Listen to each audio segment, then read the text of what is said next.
Good evening. Good evening. I'm sorry we're getting to a late start, but I want to welcome you all to this public hearing of the New York City Charter Revision Commission. My name is Richard Bury. I am deeply honored to be able to serve as the chair of this commission. Our mission is to look at the ways to make the city government more transparent and responsive, with a particular focus on the city's housing crisis. It is our responsibility to review the entire charter and suggest changes for voters' consideration. Importantly, only if voters agree to those changes at an election will any changes to the charter go into effect. I know that I speak for my fellow commissioners when I say that we are deeply committed to hearing from a broad spectrum of New Yorkers and to pursuing the best ideas we can find. This hearing is just one of many public hearings across every borough to hear ideas from experts, from community leaders, from elected officials, and indeed from any member of the public who wishes to testify. So greatly appreciate for those of you who would take your time on this beautiful, beautiful weather, uh, this beautiful temperate weather to join us this evening. Very importantly, I think it's important to remember that this is an independent commission. Although appointed by the mayor, we are not bound by any elected official's opinions. In making our recommendations to the city's voters, we are bound only by our judgment and by our values. We will pursue any idea regardless of who proposes them and regardless of who supports them. Joining me in this task are 12 other commissioners, some of whom I believe are remote and others I know are in transit. Vice Chair Sharon Greenberger, Secretary Leila Bozarg, Grace Bonilla, Shams DeBaron, Anita Lermont, Dr. Lizette Nieves, Anthony Richardson, Julie Samuel, Senator Diane Savino, Carl Weisbrod, Valerie White, and Catherine Wild. Although, as I said, we will be considering the entire charter, we have a particular focus on our charter's approach to housing and planning. From my perspective, there can be no more urgent challenge for this body to take up. As everyone here knows, we are in the midst of a profound affordability crisis. For millions of New Yorkers, housing costs are the central struggle of their lives. For millions more, essentially low-income New Yorkers, our housing crisis severely limits where New Yorkers can live, what schools they can attend, how they can get to work, and whether their families can stay together. We're also taking a close look at the problem of chronically low vote out and turnout in city elections.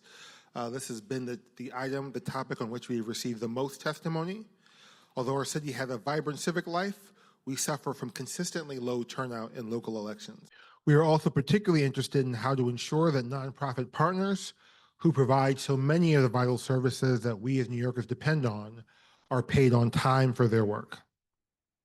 As folks here probably know, we recently released a lengthy preliminary report. The staff, I should say, recently released a lengthy preliminary report summarizing what we've heard at public hearings so far and identifying areas to explore going forward.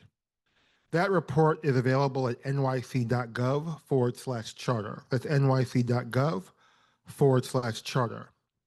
As the report reflects, your thoughtful testimony has driven and will continue to drive this process as it unfolds.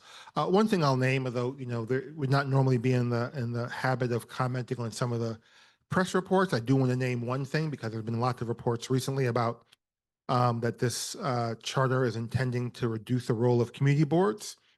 And one thing I can say is that there's nothing in our recommendations, nothing that we're considering that reflects reducing the role of community boards or the time in which they have to consider proposals. So I do want to name that, as it may be something on people's minds, because I know it's something that has been coming up in news reports about the commission's work. I will say today, although I named some of the things that we are focusing on, testimony on any topic is welcome at today's hearing. So do not feel limited by the 3 subjects that I happen to mention at the top of my remarks. I want to say a few words about how the hearing will unfold. As a general matter, we want to focus on making sure we hear from those who are present before turning to virtual testimony. We may have a couple of exceptions to that, but we're going to try to make sure that the people who made the time to come up here can testify first. I'm going to ask that members of the public testify for no longer than 3 minutes. We're going to call 2 people at a time for public testimony. We'll hear from them both and then ask for any questions from the panelists. I'll ask commissioners to hold their questions until each panel has completed their testimony. And I will try to actually hold people to their 3 minutes. And I hope no one takes offense at that. We want to make sure that everybody has a chance to talk and that we can get home in time to see our families, particularly those of us who do not live on the island. We will also hear from testimony online, presuming that we have time.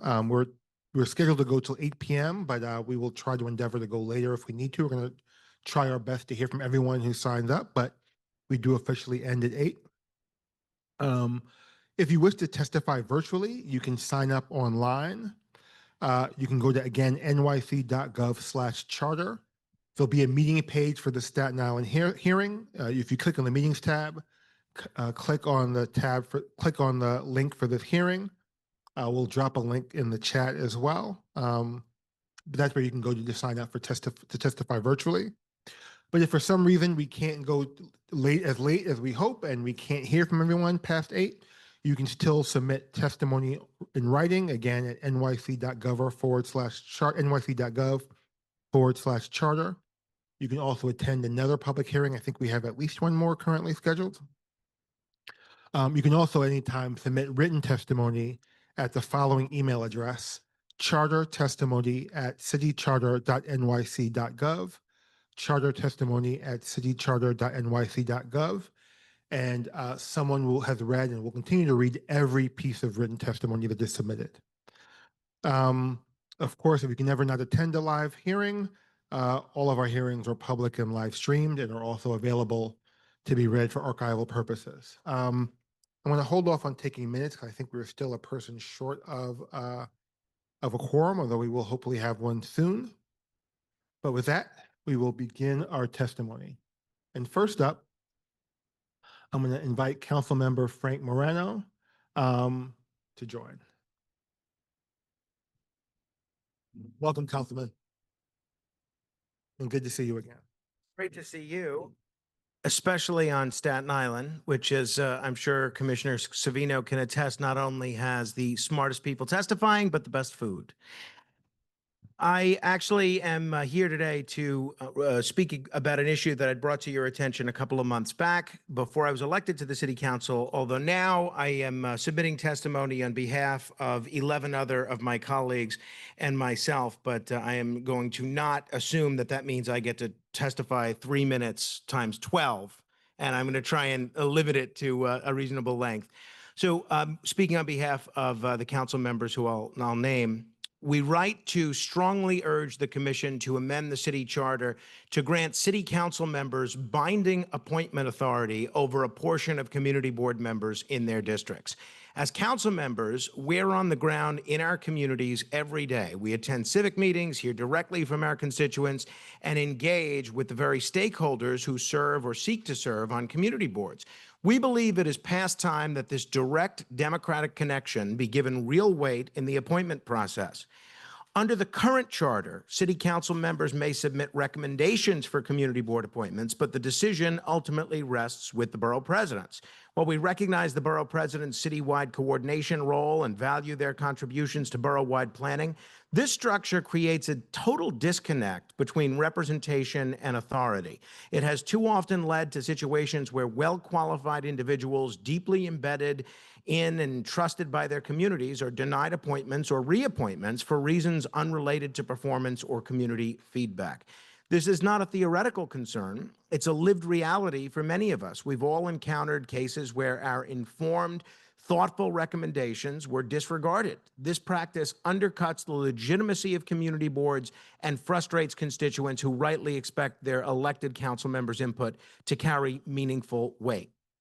So we propose Chapter 70, Section 2800A of the New York City Charter be amended as follows, or with similar language, to allow each council member's binding authority over a specified portion of appointments to the community boards that serve their district. Quote, for each community district created pursuant to Chapter 69, there shall be a community board which shall consist of not more than 50 persons, half of which would be appointed by the borough president and half appointed by the council members elected from council districts, which include any portion of the community district.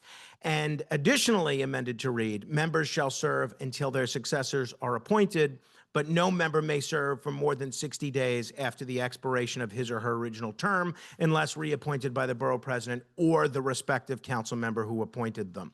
Under this provision, for example, if a community board has 50 members and 25 positions are open in a given cycle, the council member whose district covers the majority of the board's geography could be authorized to directly appoint a fixed number, say 5 to 7 of those members. Furthermore, the council member should be given the same binding authority as a borough president to reappoint or remove community board members he or she has appointed. This would require amending Chapter 70, Section 2800B of the city charter. I'm not going to read the specific language in the interest of time, but I will submit this testimony to you. This approach would enhance accountability. Council members are directly elected by the communities, served by the community boards. Giving us the authority to appoint some members ensures there's a direct line of democratic responsibility if boards become dysfunctional or out of touch. It would diversify representation. Borough presidents often rely on centralized networks and legacy affiliations. Council members, by contrast, are more likely to know and elevate emerging voices, especially those from underrepresented or newer community segments. This promotes responsiveness. When residents bring issues to our attention about the performance or composition of their community boards, they rightly expect that we have the power to make change. Currently, we can't. This reform would give communities a stronger say through their elected representative. This would strengthen intergovernmental balance. Just as mayoral appointees to city agencies are balanced by council oversight, so too should a borough president's authority over boards be balanced by council appointment powers. This is a matter of simple checks and balances. This is a nonpartisan issue of good governance. This proposal is not about political advantage or partisan power.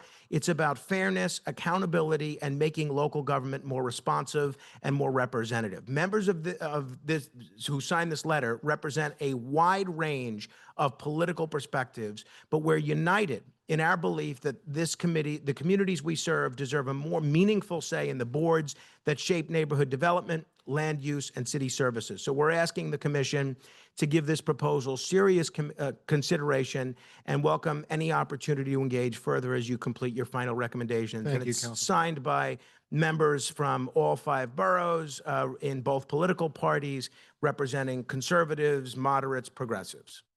Thank you so much, Councilman. Thank you. Any Swell. questions? I'm just curious as to why only 11? Was it a logistical issue of just getting to more people, or are some people opposed to it?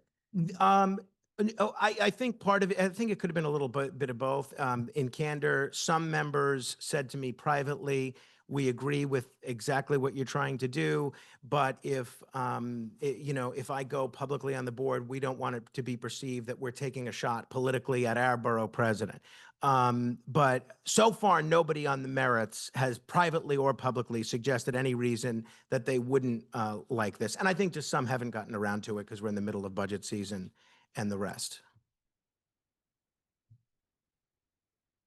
You're loud. We can hear you. I know, but still, they have to get it for the recording. cool. So good to see you as always, Frank. Likewise. So I just have more of a logistical question. So let's assume we adopt this, we put it on the ballot, the voters adopt it. How do you envision dividing up the community board appointments amongst community boards that cross more than one council district? Right, Which well, happens here on Staten Island, I think in all 3 of them. Yeah, I mean, I've talked about the need for coterminality between community districts and council districts for a long time, but I realize there are some logistical hurdles in making that happen.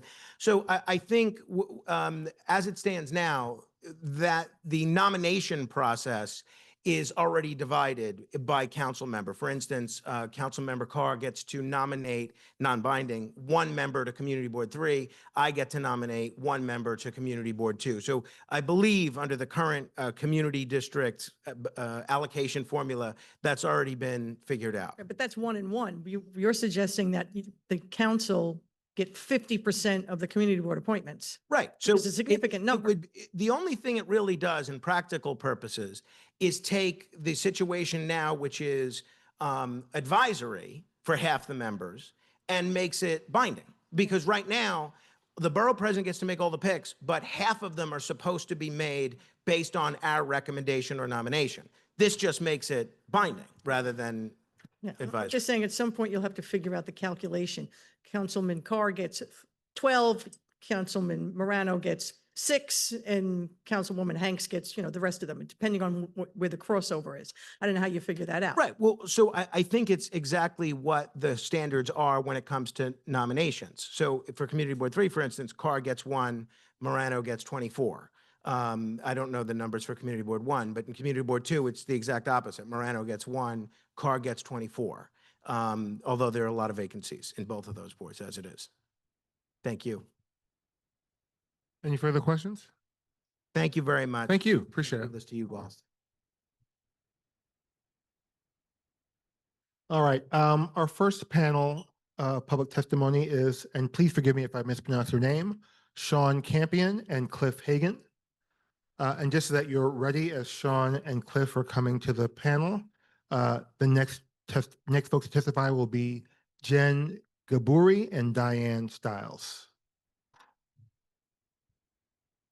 All right, so Mr. Campion and Mr.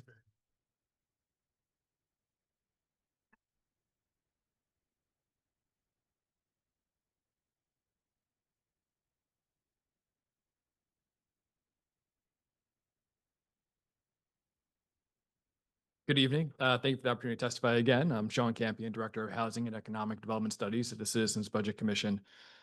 In March, we testified about our 3 charter revision recommendations to improve the ULURP process. And we want to thank the commission and staff for considering 2 of those in full in the preliminary report, combining BP and community board advisory reviews to shorten the process and establishing a ULURP appeals board. Today, we wanted to offer a refined version of our 3rd recommendation, which is streamline ULURP by fast-tracking modestly sized projects and removing some non-zoning actions from ULURP. So first, on fast-tracking, we continue to recommend the fast-track review ending with the City Planning Commission based on project size.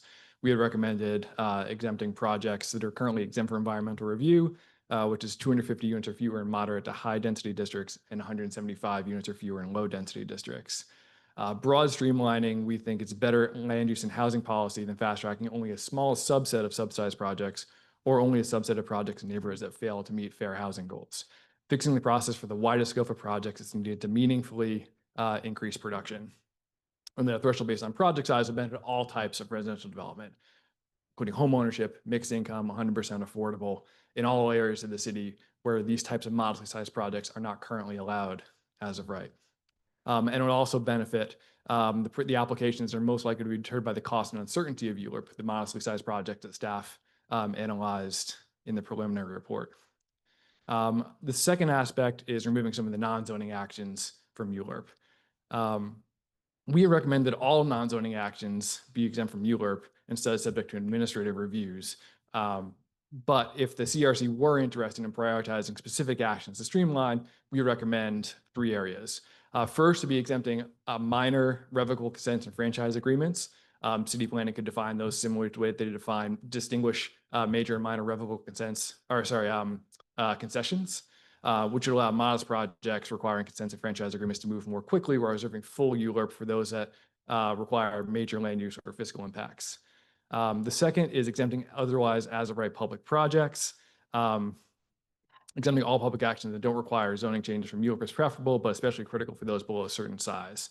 For example, we think the city should be able to acquire land for a small park or public library without requiring a full review process. While even though and this wouldn't diminish the council's role either, they would still weigh in through projects through the city's budget process, and for large projects which require multiple approvals and zoning changes would still go through the full ULURP review. And third would be to exempt special permits, which are administrative, not legislative actions. They've already been enacted by the city council, and the city planning commission is administering them according to conditions placed already in the zoning resolution. Many of these permits apply to otherwise as of right public projects, and there may be alternative ways to categorize these permits. We can provide additional recommendations to the commission on specifically how to streamline those. Thank you for the opportunity to testify, and look forward to any questions you have.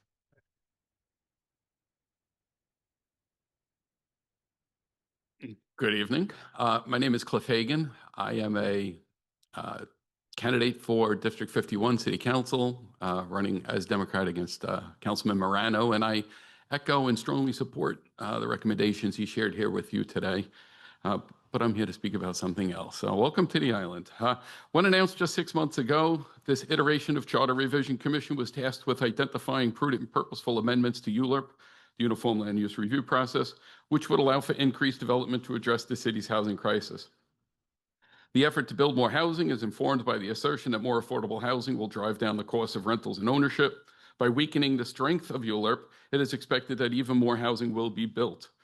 According to Thomas P. DiNapoli's office, the New York State Comptroller's Housing Production in New York City 2024-25, a report issued just in March 2025, and I quote, "Over the last 14 years, housing supply growth in New York City outpaced that of the state. The growth was driven in part by more recent housing production. Between 2020 and 2023, net housing production, subtracting units lost from alterations and demolitions, citywide, it grew 40%, as 2023 saw the largest annual growth since 2018. In 2024, the city's housing production hit another record, growing a further 25% over the year to reach nearly 38,000 net units," end quote. The Comptroller's report goes on to say, again, I quote, "While most of the historical growth during this period was in Brooklyn and Manhattan, more recent growth has been in the Bronx, particularly of new buildings with 100 or more housing units. Those buildings also made up the largest share of new building construction citywide," end quote. Bravo. The current administration has been breaking records on growth of available housing even prior to the implementation of the City of Yes, the administration's keystone initiative to spur growth in the housing market. Considering that New York City is currently experiencing record-setting construction, it seems disingenuous to argue that now is an appropriate time to minimize the voice of our citizens, as defined by ULURP, to further spark increased housing. ULURP is an essential tool. ULURP gives voice to the community and allows citizens to play a role in determining the future of their community. ULURP must not be minimized. Currently, ULURP offers a short window of opportunity for neighborhood watchdogs and advocates, most often volunteers, to receive a notification, share the news of impending development, research and gather historic and current information on a property, on a developer, on the seller of the property. That volunteer effort, an effort which brings concerned citizens to task, often requires visits to the public library, agency offices, and government computer portals, none of which are easily accessible to user-friendly. Within just 60 days, citizens who wish to address community concerns must gather and decipher amazing amounts of research, while well-financed developers set forth plans, seek allowances, and continue to amend their original submittals. After just 2 months, the proposal being considered is moved from community board to an inaccessible borough hall and borough board. At this juncture, the community's voice is muted, diffused. Lastly, any further consideration takes place in the city council member's office. Within just 150 days, just 5 months, a proposal is moved through ULURP and most often finds approval. Ask if you can wrap up, Mr. Hagan. I apologize. Sure. Staten Island accounts for just 2.5% of the population of New York City. The growth of new housing in a borough has far outpaced growth in each of the other boroughs. This incredible growth in housing belies the argument that city planning department's application process is too stringent. Staten Island's history of housing growth stands as testament to the effectiveness of ULURP. The Charter Revision Commission must not minimize the effectiveness of the current version of ULURP. Thank you so much. Thank you. Are there any questions from the commissioners for the panel? Thank you, Cliff. And I know how passionate you are about this. You've been involved in Staten Island longer than I've been around. But do you not think there's some flexibility that could be found in the ULURP process, that a 60-story building and a 2-story home should not be treated the same way? Let's say a 5-story building. No, they all, if they're subject to ULURP, it's the same process. I mean, is there, in your mind, to your way of thinking, you don't have to answer it now, but I mean, I would suggest think about it. Is there some possibility that for particular types of projects, you could streamline the process so we could get more housing built? And again, Staten Island is not Manhattan, it's not Brooklyn. We're not building 100-story buildings. You know, it's never going to be that way. We don't have the land, number one, and number two, we wouldn't have the support from the community. But there's no doubt that the Staten Island that I moved to 20 some odd years ago, where you could buy a house and it would be relatively affordable, no longer exists for thousands of Staten Islanders. People who came here, built a life and a family and owned a home, their kids are not going to be able to stay here because there's nowhere for them to go. How do we square that circle so we can have responsible development, expedite the development of quality housing so that young Staten Islanders can stay here and have that same experience that you and I had? Yes, what I did not read. Over the past 40 years, from 1970 to 2010, Staten Island, let let's see, our borough was born a heavy burden, increased housing in New York City. During those 40 years, Staten Island saw 87,000 new housing units, Queens, 127,000, Manhattan, 132,000, Brooklyn, 98,000, and the Bronx, just 3,000, right? So I think the focus should be elsewhere. Staten Island, with only 2.5% of the population of New York City, has already borne its fair share of development on the island. And thankfully, according to the state controller, the Bronx is now on pace to catch up with the rest of the city. I don't want to argue with you, Cliff. I just I'm going to remind us all that there is a future for the kids who grew up on this island that have nowhere to go. So we're either going to figure out how to solve that problem and create the kind of quality, affordable housing that everybody can grow into, or we're going to become an older community. You know, I'm on the verge of being old, okay? An older community where people are house rich and cash poor. And that's not good for Staten Island either. Sure, I would only respond that when I purchased my home 25 years ago, I had a fabulous union job, right? And those jobs are not quite as available now. It's a larger, there's a lot more variables involved in affordable housing than just more housing. Thank you so much. Thank you both for your testimony. I appreciate it. Thank you. Next, I'd like to call Jen Gaburi and Diane Stiles. Following, just so that they're ready, will be Kathy Stewart and Susan Lerner.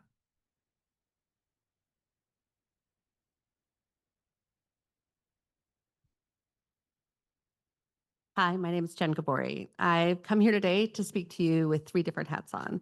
I'm the Vice President of the Professional Staff Congress, the union that represents the 30,000 workers of CUNY. I'm here as a political scientist who teaches at Hunter College. And I'm also here, well, I have lived here in New York City since 1994. My family is from California.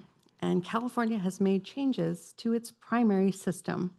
And part of what I'm here to tell you is that that has not gone well. And I say that both as someone with family who is politically engaged in California and as someone who has studied politics for a very long time as my profession. I'm also speaking then as a unionist who is looking to organize people and looking to organize people at CUNY. Parties matter. They matter as histories of ideas, they matter as ideology, they matter as organizing, they matter as forms of identification. And it's a little frustrating to be here on the eve of the primary election when I would rather be handing out and talking to people about getting out the vote. But I made an effort to come here because I think this is a really significant issue. I am a political scientist and I did not know that there was a hearing that happened at Medgar Evers College on this same subject, like a month ago.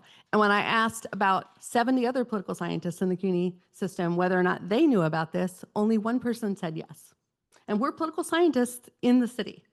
Part of what that tells me is that this is not a process that is getting a rich and full discussion about changing the primary system, which would be a massive change in how we are organized and how we vote. And that really robs people. Parties at best matter because they are forms of organization and mobilization. And what the California system and other open primary reforms have showed us is that it is a process that favors money over grassroots organization. And that is partly why I believe, many of us believe, that this charter revision has been in fact proposed in the first place. The data in political science does not show you, and some of this is cited in the very report that is circulating about this charter revision, that in fact this change would produce the thing that it purports to do, which is more turnout. In the California system, what it has shown is in that system is a highly polarized system where people are disincentivized from coming out to vote. Because in fact, the system is very, very lopsided depending on whatever is the dominant party within a particular region. And that then depresses engagement and people do not then come to engage. If we were to make this change, I would implore you to have more time for real study and political education on this issue so we can have an actual debate. Thank you very much.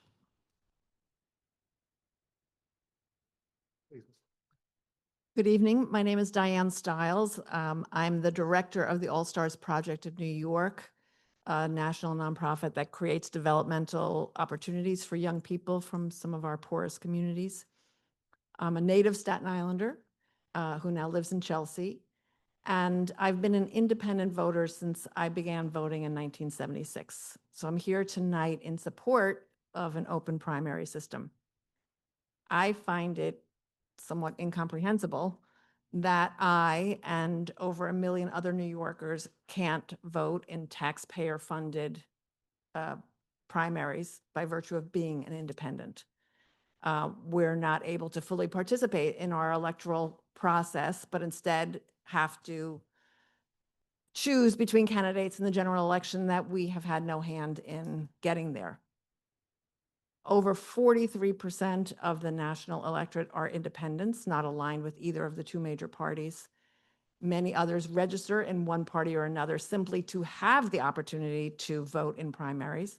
So I hope the commission will grapple with and address the inequity built into our current process and instead create a more inclusive one in line with the changing nature of voters and our interests. Thank you. Thank you so much. I have just a quick question for Professor Gaboury. Gaboury, sorry. I just want to clarify, I just want to see if you can clarify something for me. I think part of the premise, one of the arguments for having a different primary system is the one that Ms. Stiles just articulated, that currently there are 20% of voters who are not registered to a party, if I have my math right, and therefore cannot currently participate in a primary as currently organized. So how is it that allowing those 20% of registered but non-party affiliated voters to vote, how could that reduce? It seems very counterintuitive that opening up the primary system to 1 million new voters would depress turnout. I'm not sure I understand. It depresses turnout because, in fact, it skews like races from one side to another depending on the population. If independent voters, like I'm a disaffected Democrat, and I try to push within my party to organize for the party to go in a particular direction, and there's various vehicles to do that. I'm a pretty unhappy Democrat, but I do that work. I do that organizing work. Andrew Cuomo has shown us several things. One of them is that it's really easy to put together a party. So one of the things I would say to independent voters is you should put together a party in a system that is dominated by, in fact, parties through systems of organization. I think that if we are going to have parties, and if parties are, like, this is not a proposal to abolish political parties. So you either have to work through political parties, right, as things that are meaningful as forms of representation or not. Opening up a system to say, that independents can vote in this way means that other people then skew the race that is a form of membership and selection. I say a Democrat, right? Because that is meaningful to me, and I want to choose someone to represent a group of people. Question? Sure. Yeah, so thank you, Professor. So just want to get this straight in my head. So your concern is that if we open up the primary process to non-Democrats, by the way, I'm an angry Democrat myself. Yes. Join the club. But what's the argument for disenfranchising, just in New York City alone, 1.1 million voters, like the woman sitting next, let me finish, sitting next to you, who, if what you're saying is that political parties are important because they're like a club that we join and we participate in that club, but it's a club that then makes decisions that affect all the voters of the city of New York, independent of their ability to participate in that club. Do you not see that as a problem? No, people can choose to join the club or not join the club. And there's no limit on the number of clubs that can be created. So for example, I yesterday was canvassing with people who are Working Families Party members as registered voters. They are not participating in the Democratic primary because they are WFP voters. I know. And they are door knocking, right? And they are doing that precisely to pull, right? And precisely because they are participating, right, in that way. And then if they get enough people, then they will have their own primary. I was at the founding convention of the Working Families Party. They have no intention of running their own candidates. It's never been their intention. It's always been to pull the Democratic Party to Here in New York. That was the whole goal behind it. That being said, I still have not heard a rationale as to why we should disenfranchise millions. And I think Susan Lerner is here from Common Cause. She will tell you, as far as extensive study on this, it has been done year over year. This is the single biggest issue we've heard at the Charter Commission this year is on open primaries or nonpartisan elections or expanding the franchise, which is our responsibility to try and figure out how to do that. What we haven't heard, though, is that it reduces turnout. In fact, it increases turnout. But more importantly, the one thing that Susan will talk about, I'm sure, when she gets up here is people who don't enroll in a party do it because they don't want to belong to a party. It would be very easy right now for a person to enroll in a party early enough so that they could participate in that primary and then disenroll. They don't want to do that. They don't want to feel forced that they have to engage in partisan politics. And I'll finally, the last thing I'll say, because it's hot and we all want to go home early, is the partisan primary process is producing a really bad product. In the past 50 years, turnout in New York City has plummeted in spite of campaign finance reform, 1-to-1, 2-to-1, 4-to-1, 8-to-1 match. Term limits, it's gotten worse and worse and worse. And we're down to now 20% of voters are making a decision about who should run this city. And we're leaving behind millions of people. There's something wrong with that process. I would say, in fact, that is because of poor parties. And I would say that about the Brooklyn County Party. But that then is about fixing parties. That is not, it is going the wrong direction. Rather than to say we should have no parties. No, but opening up, okay, so I live in Southern Brooklyn, right? And so the city council race in my district, we won like the last 2 city council cycles, we won by 1,300 votes, right? Open that up, there's no Democrat who wins. Right? I mean, but that then is part of like the fact that there is no contest, no exchange of ideas, no, there's not there. It reduces that opportunity. If in fact disaffection could in fact lead to a party of independence. Thank you. So, any other questions for the panel? Okay. I just had a quick question. Okay.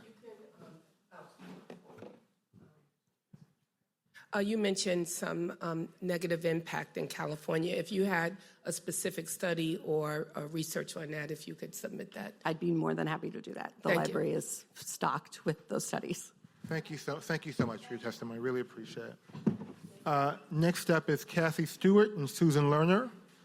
They will be followed by Vincent Albanese and Richard Barton on Zoom. So Kathy Stewart and Susan Lerner.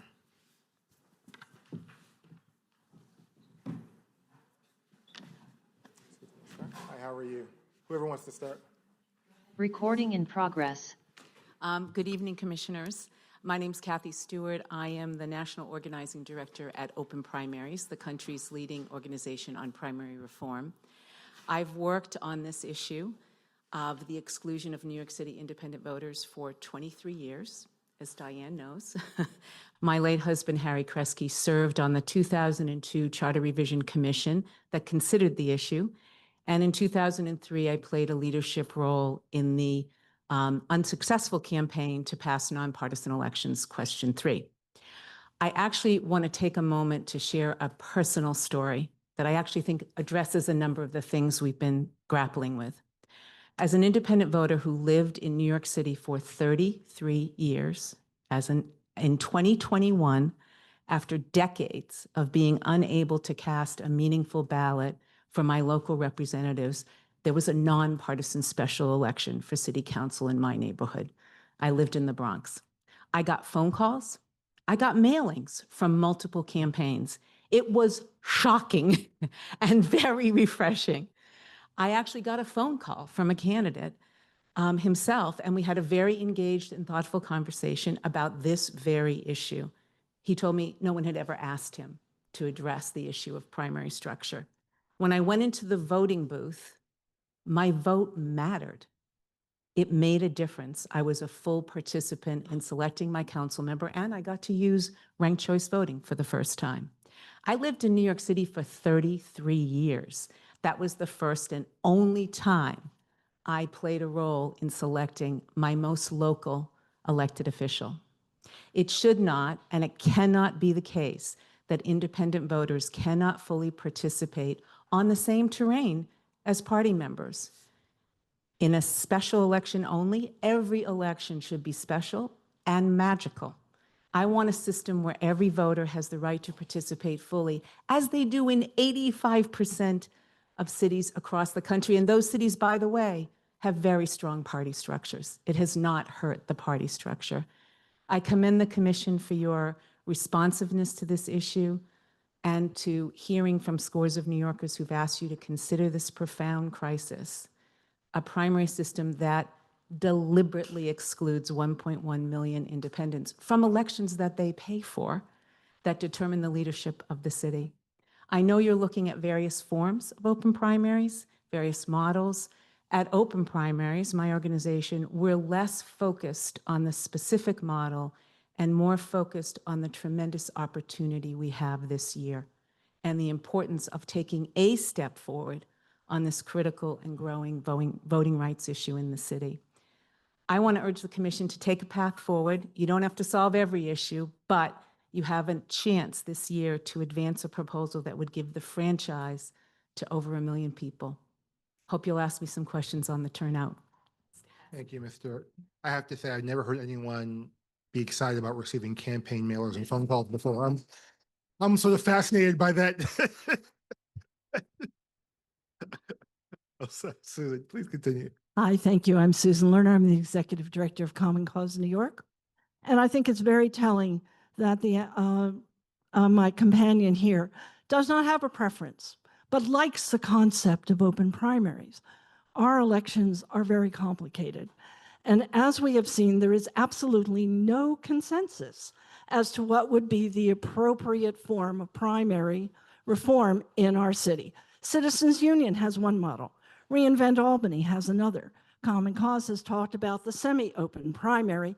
And actually, last hearing, Gwen Mandel from the Independent Voting Organization said, keep it simple. So what we have seen is a lack of consensus. And in fact, today, a letter was released from 13 unions and 27 organizations who actually talk to voters day in and day out. And they've said, why are you surprising us with this? What has happened as a consequence is actually not a thorough discussion, because a thorough discussion would review the actual research. For instance, the desire for greater electoral participation may be an admirable goal, but little evidence suggests the top 2 primary is a successful method for achieving it. A report by Professor Patterson of the Southern Oregon University in Electoral Studies 60. He goes on to say, estimating the unintended, general elections featuring 2 members of the same party, the arrangement reformers contend would increase turnout, actually decreases voter participation. I find that approximately 7% of voters roll off the ballot in the absence of party competition, while overall turnout is unaffected. These results suggest the top 2 primaries are likely to exacerbate rather than ameliorate trends in participation. And then there's a very interesting piece by Seth Mascat at the University of Denver, which is entitled, What is and Isn't Causing Polarization in Modern State Legislatures. He says there is little relationship between the openness of a primary system and the ideological extremism of the elected officials it produces. So the question really is, if we are looking to involve the unaffected 1.1 million, which as Ms. Savino pointed out, we have studied, then I think we need to get beyond the concept of open primaries, and we need to have a community-wide discussion of what form. And I am concerned that instead of having a broad-based discussion, we are now facing a situation where some substantial portion of those who are politically engaged have been forced into an automatic no position. Because what they're really concerned about is more the jungle primary, but now they are lumping in open primaries. And we are not having a detailed discussion about what we're trying to achieve, and we're not bringing in a larger, broader selection of people to support the concept and the specific type of open primary that we think will work in New York City. So there is no rush. We are not going to have another municipal primary for 4 years. Give us an opportunity to build a consensus and come back to the next Charter Revision Commission with a consensus, at least 70 to 80% of those who are engaged, what form of open primary, rather than having a top-down decision made. Thank you. Just a quick question, which may not be easy to answer, but I'm sort of struggling with the paradigm. One about a top-down decision-making process that is actually up for referendum, so ultimately is dependent on the will of the voters. So I would love to, and I ask this because I do trust your judgment, so I ask this honestly. I'm just trying to balance that. And the second thing I'm trying to balance is the perspective that we need more time, but as we also know, this issue has been considered by numerous charter revision commissions over years. It's actually been put on the ballot before. Ton of organizations and research. It seems to me that there is a fairly strong evidence base. I mean, we can disagree. People can reasonably disagree, but it's hard for me to understand how more time after decades of consideration. So I do really want to sort of test. So first of all, I am concerned that we now have a fairly sizable opposition that at the beginning of your discussion we did not have, that we have polarized the issue. And as you point out, if it goes on the ballot and fails, we're going to wait for another 20 years to try and solve what is a significant issue, which is a significant number of people who are outside of the primary. In terms of more time, I think because of the number of people who have become an organizations, who have become concerned about a decision being made without a broader base of discussion, that again, we are polarizing the issue and we have not had an opportunity to really build the base of support for some form of open primaries that we were able to build for ranked choice voting. Now, why organizations don't pay attention to this issue earlier, I don't have an explanation. We certainly did a study 2 years ago, but now the organizations that talk most frequently to voters are focused on it. And I think the very diverse communities and organizations that talk day in and day out to voters should have an opportunity to weigh the different types of open primaries and come back with a consensus. And then we won't have to worry about its failing in the ballot, and then we don't have a solution for another 20 years. Richard, I'd like to hear the response from the other panelists, please. Well, let me start by saying, and Susan knows this, I supported ranked choice voting, even though, as someone who's organized in the independent voter community, none of those voters who voted for it could use it. So, and again, I think if we miss the opportunity this year, it's gone for 20 years again. I've been there, done it. And I want to point out there's just a lot of work to do to understand this claim that's being made by some that it doesn't increase turnout. You got to look at the way they've done the statistics.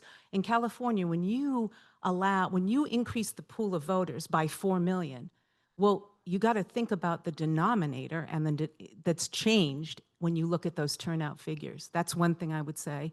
I think it's worth looking at the bipartisan center's studies on this. They've looked at it. They see that there is an increase in turnout. They looked at Colorado's change. They've looked at Oklahoma locally. And I would say that we have to look at the fact that there's 1.1 million New Yorkers who pay for these elections. I just think we can't wait. That's why, in part, what we're saying is, look, maybe there's a step this year and another commission can take another step. But let's not miss an opportunity that this commission opened the door for because you listen to people come to you. It's remarkable. I can't, when I say I really commend you, I do, because that is a remarkable thing that happened. And I can tell you in the independent voter community across the city and the country, people are very heartened by this. So I think we have to relook at the stats. I think we have to relook at why is the opposition opposing it. Surely they're not telling voters like me that we are going to hurt union members or communities of color. I resent that, especially since 53% of independent voters in this city are Black, Latino, and Asian. I resent that. That's got to be examined under a microscope. I hope that addresses. Thank you. Thank you. Any other questions? Can I ask one question? Ms. Lerner, I'm curious your thoughts on, do you think with more time we actually could get to consensus? We've heard a lot of testimony on different viewpoints of different types of open primaries. And there has been a lot of research about the different types that we've had the opportunity to read and assess. So I'm curious, what makes you believe we actually could get to consensus with more time? Because nobody has actually tried to build a consensus. We do have the experience of doing that with ranked choice voting. We know it takes time. We know it requires engaging, to begin with, the 27 organizations that now are on record as being against the concept of open primary. Those So- organizations have been on record against open primaries for 20 years plus. This is nothing new. So You know so that, you- Susan, you so it's a little also- disingenuous to testify otherwise. So among the organizations that we work with, over 50 organizations that are way beyond the 27 that represent communities across the city, all of them have come to us and said, what is going on? Why did we not know about this? And what are we supposed to make of it? Because none of our people have come to us about open primaries, and we need some time to figure out what this is about. So it's not a question of opposing open primaries, although we now are seeing a more polarized situation. But again, it's going into the details of figuring out what form of open primaries would work here. And I have to say that the research is pretty overwhelming in terms of the California system not doing very much of anything other than rearranging the furniture. I have a question, Susan, because I know you're concerned about the organizations that, sent an anonymous letter with the listing of their organizations, but not a single signatory on that letter, by the way. That's persuasive to me. But moving that aside, your organization works on this issue day in and day out. It's what you do.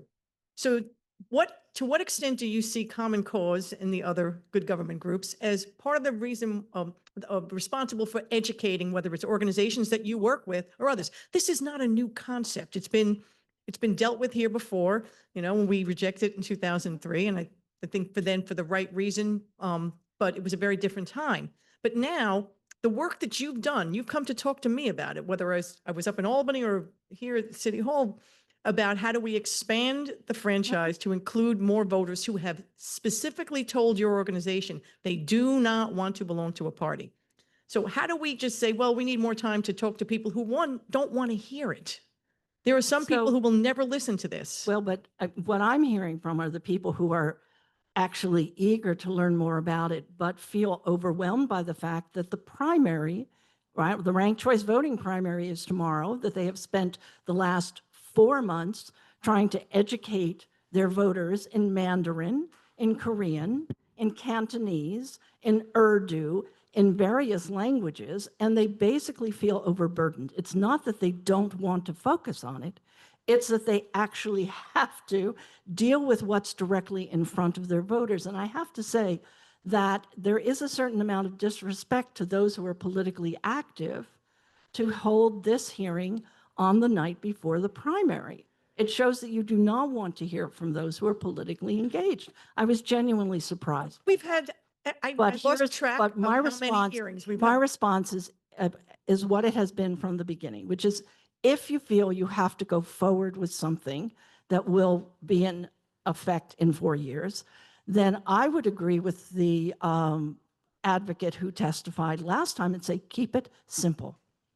Make it as easy as possible, and that is a semi-open primary. If what you are concerned about is that it is unfair for 1.1 million not to be able to vote in a primary, then allow them to vote in a primary. So it's the simplest, easiest thing to explain. It has the least disruptive factor, and it isn't just rearranging the furniture for what academics tell us gains us nothing. So thank you. I just want to take one point. We've had, as you know, I think nearly a dozen public hearings. They're not all tonight. So I just think fairly we have had and will just continue to have public hearings. And so I don't think it's completely fair to say that somehow it's disrespectful to folks to have a hearing tonight. We're trying to accommodate a lot of people and a lot of schedules across a large city. And Certainly no intent is made by that, but I don't think it's fair to sort of use tonight's schedule as somehow excluding other voices. And the only other thing I would say, and again, I asked the question because I do take the perspective seriously. I think the only thing I would encourage you and your partners to consider is that there is a risk that with less time, there is less time to consider. There's also a risk that you could take more time and never have a commission that's willing to put this on the ballot again. I think there are risks in every process. I do think that this, as you know, this is on our agenda, not by design, but because we heard tons of people who want it on our agenda, and it would seem to be disrespectful not to consider those voters as well. So I just want to say that because I just want to be clear that we are trying to accommodate the voices that we're hearing, and we're of course always open to hearing additional voices, and there is still time to do so. If I could, I wanted to address one thing, Susan, about what you were saying about all of the organizations, and I commend them for all the work they're doing to educate and activate people in the primary. There are independent voters who are getting ready to picket some of those polls tomorrow because they're sick and tired of paying for primaries that are essentially private. And I would point out that the reason that the exact thing you're saying, that all these organizations who are doing good work within the party structure had no idea that this was an issue of concern to thousands and thousands of voters. That's the disconnect that we have to solve. And this is not radical. Most cities in the country use it. And also, by the way, you heard testimony from USC that shows the impact. The more closed the system is, the lower the turnout in communities of color. It's really time to take a step forward, and it's been studied. And I would say, Susan, Common Cause is in a great position to play a leadership role with all those organizations. I mean, you did a remarkable study. So I think you're well positioned to help move the needle on the education front. You and I have talked about that over the years too, so. Right, well, 1.1 million voters can't keep waiting. Again, no, Yeah. you've heard from one academic there. I will be sending you a large number of studies which contest that position. Thank you both so much, and thank you for engaging with us. I appreciate it. Next, we're going to switch to Zoom before coming back in person. We're joined by Commissioner DeBarron. Thank you. From Zoom, we're going to hear Vincent Albanese and Richard Barton.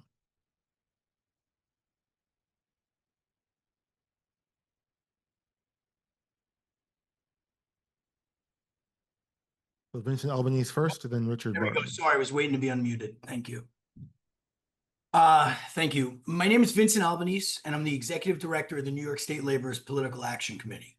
Our union is comprised of 21 local LIUNA chapters across the state, representing over 40,000 members primarily employed in construction, with over 16,000 of those members living in New York City alone. I'm here to express our union's interest in seeing changes to our current election system to address a number of issues which we believe are detrimental to our current electoral process, resulting in important outcomes of our subsequent governing system. In our current system with closed primaries, the closed primary elections determine the eventual outcome of most elections, the vast majority of the time. And in doing so, it limits the voices of over 1 million New Yorkers, many of whom are our members.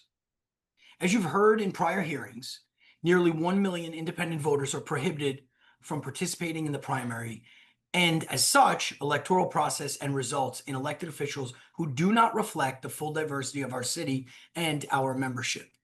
Adopting a version of open primaries which better fits our electorate here in New York City ensures that all New Yorkers, regardless of party affiliation, have a meaningful voice in selecting political leaders and the policies that they focus on. Open primaries would encourage greater participation from many of our members who are unaffiliated, as they don't recognize their place in either of our mainstream political parties as they once did. For our union, allowing all voters to have a say in who advances to the general election is a positive. This simple yet crucial reform would foster a government that is more reflective of New York City, its true diversity, especially on issues affecting union members and their families. The currently debated charter revisions are a step in the right direction. While I can't say unequivocally that the proposed changes are perfect, for us in the laborers, They represent a system that would be much more inclusive of many of our members who are registered as independents or with a specific party. We applaud the commission for dedicating time and thought to finding a better way forward. Thank you all for your time. Thank you so much. Thank you so much. Richard Barton.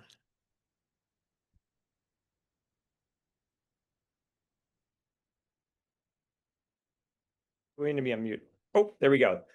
Thank you so much for having me. My name's Richard Barton. I am an assistant teaching professor at Syracuse University and a senior research fellow at Unite America. And my research focuses on primary elections and alternative systems. So I want to kind of weigh in on a few of the conversations that have already been going on here. So the evidence on turnout on open all candidate primaries, including the top 2 and top 4 models under debate now, the evidence on that and turnout is that it, as the commission is alluding to, significantly increases turnout in the primary election, which in most cases is the most consequential election. And this is based on numerous studies from the Bipartisan Policy Center, from scholars Robert Boatwright, who's a leader on primary research, and Caroline Tolbert, research by Andrew Sinclair.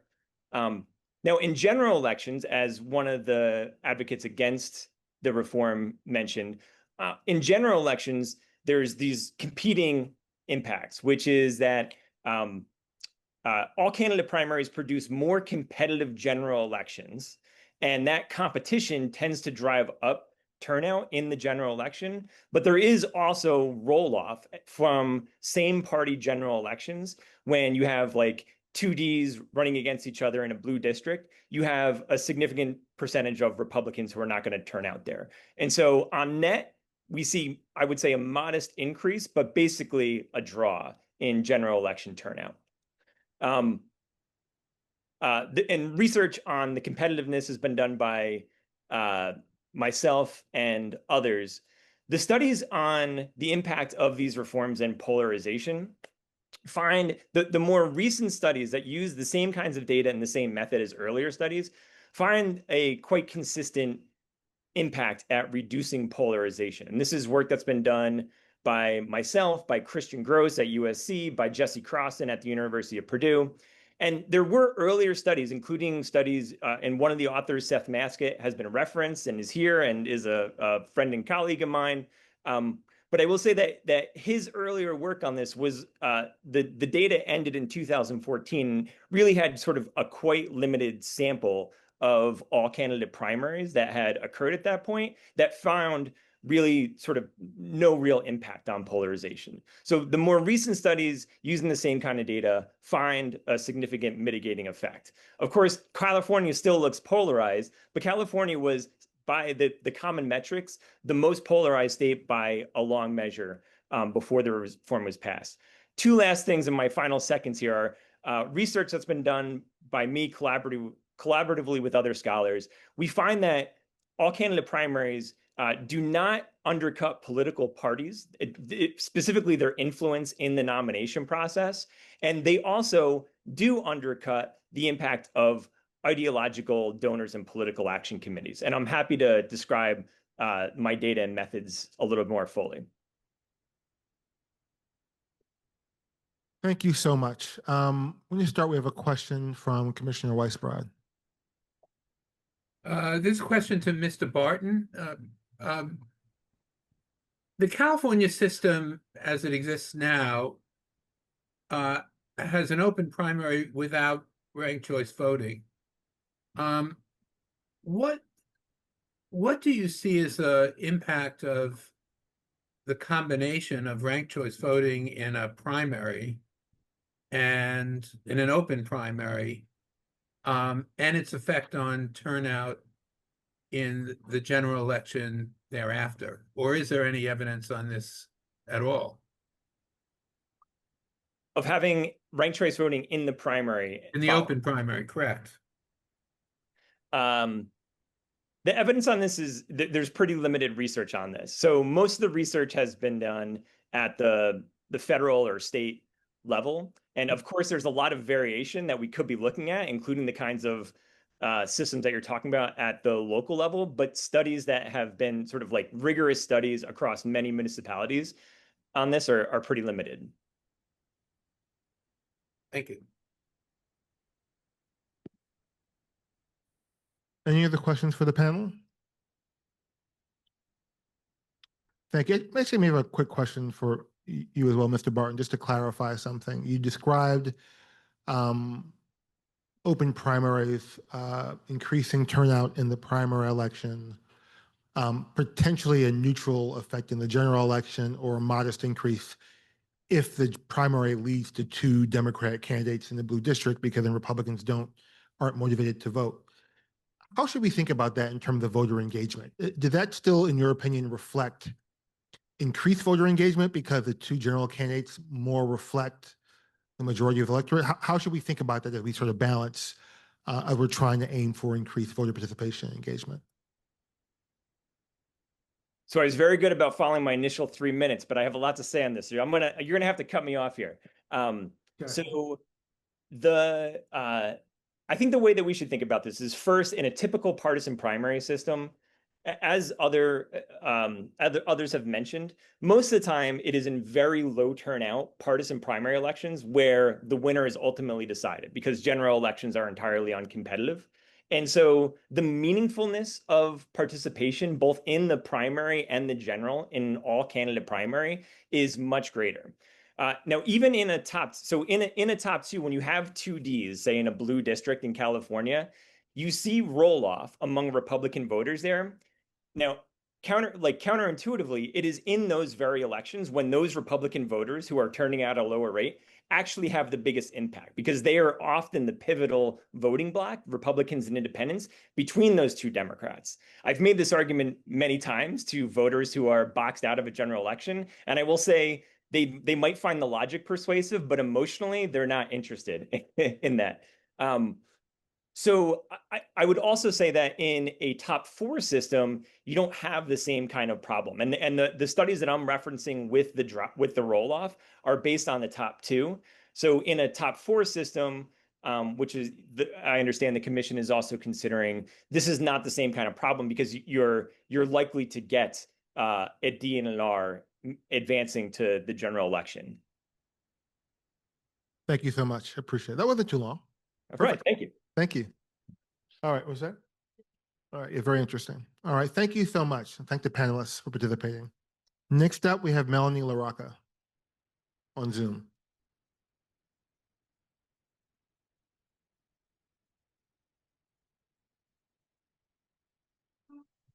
Hey, good evening. My name is Melanie LaRocca. Thank you for allowing me the opportunity to address you this evening, and I'm sorry I couldn't be there in person tonight.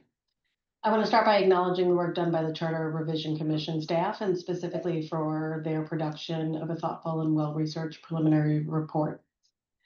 As has been undoubtedly said many times before, the process to develop in New York City, whether an as-of-right project or an action requiring ULURP, is filled with costly process and paperwork, where the insertion and addition of new steps, agency workflows, and legislative mandates have gone unchecked and largely unnoticed. The overall time and cost associated with housing production continues to be a drain on the city's ability to compete with other municipalities and provide our residents with adequate housing as well as housing mobility. It's reasonable to say that the cost associated with bringing forward a project that requires a ULURP action is in the range of $1.5 million. Those dollars are largely being spent to satisfy the laborious environmental review process. While the cost to engage the various consultants for a ULURP action is significant, the uncertainty in the process is the ultimate deterrent. In a system that treats all projects as equal, it's hard to unlock opportunities for growth that aligns with our city's needs. It also works to block a significant population of individuals from participating in the creation of housing by establishing such a high bar for entry, one where it's far too cost-intensive, time-intensive, and most critically, risk-intensive for people to endeavor upon. The opportunity cost to the city is tremendous. Therefore, CRC's efforts to streamline the development process is strongly supported and in great need. The proposed fast track, as outlined in the preliminary report, should continue to be explored as it correctly identifies an area of vulnerability in the city. When ULURP actions are as fraught as they are, it's clear that a fast track, specifically for affordable housing, would serve as an important step in aligning city priorities and processes, and would narrow the gap between ULURP actions sought today and the missing middle, as the report notes, that lose out because of the barriers to entry. However, it's critical that well-intended goals are not thwarted by new processes that supplant existing broken systems. For developers who work with the city to create affordable housing, it's helpful to remember that pipeline constraints exist beyond land use and permitting and only add to the uncertainty of the overall timeline for a project's completion. The time it can take to get through the pipeline can add another 5+ years on the total development timeline, and that's after ULURP. The CRC's review of public land and leveraging the population to again align public needs with process is critically important. Failure to do so is just adding unnecessary costs and time to a process that should otherwise be straightforward. 2 other points. The identification of street map changes is an area that is correctly being targeted for inefficiencies in the system. Having each borough president maintain disparate teams responsible for the same things is inefficient. While city planning seems best suited to unify this work, I want to ensure that the nuances of the totality of the work are not lost, and that the Commission particularly notes the interactions between the Department of City Planning, Department of Finance, and the Department of Buildings in the creation of new addresses, as well as both temporary building identification numbers and permanent building identification numbers. And lastly, while the report notes the challenges faced by nonprofits for contracting issues, the Commission fails to address the longstanding issues in our city's permitting process. And I believe it's an issue worthy of your action. This work stream would have the widest impact, touching all projects. As you know, the city's multi-agency permitted process is antiquated and suffers from agency by agency bespoke systems and rules. I do not believe it's an exaggeration to say that permitting in New York City ultimately causes delays similar to those related to ULURP actions. Every developer faces issues stemming from our siloed review system, where agencies have no incentive to work together to solve problems to get a project to yes. I believe the Commission should consider interventions that would correct this. Thank you for your time. Thank you so much. Thank you so much. Any questions for Melanie? No? All right. Thank you so much for your testimony. Deeply appreciate it. Next up, we're moving to in-person testimony from Jesse Lang and Nicole Campo.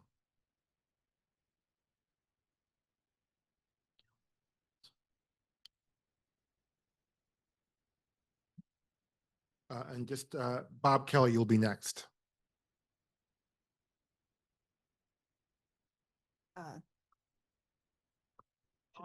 Is this on? Mm-hmm. And I should go first. I'm Jesse, right?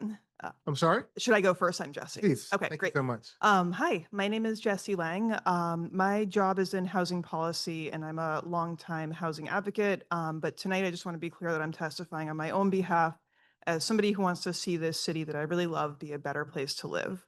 I'm glad that the Charter Revision Commission and staff have really emphasized housing to date.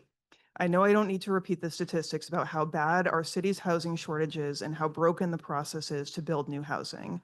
I've been a renter for the 10 years that I've lived in New York City, and I've bounced around 5 different neighborhoods in the struggle to be able to continue to live in an apartment I afford, and I consider myself lucky because I can still afford housing here. Over the years, I've seen how member deference is an enormous barrier to getting new housing built. I've shown up to advocate in support of housing projects that I worry may never end up being built because the local council member doesn't support them. From just Home in the Bronx to today Haven Green looking like it's going to be canceled, it's hard to maintain hope that we can alleviate the housing crisis for New Yorkers who are really struggling and in some cases literally dying before they can access housing because housing delayed is housing denied. We do have a real opportunity to address this right now. I strongly support many of the housing reforms outlined in the CRC preliminary staff report, but want to emphasize 2 in particular. One, to replace the current unilateral mayoral veto of ULURPs with a three-person body consisting of the borough president, mayor, and city council speaker who could overturn a city council vote against a rezoning.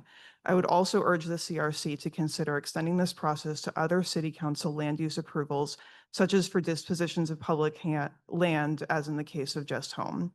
I also strongly support an enforcement mechanism to accompany Speaker Adams' fair housing framework to ensure that neighborhoods that aren't contributing their fair share have a fast-track process to catch up to housing production targets.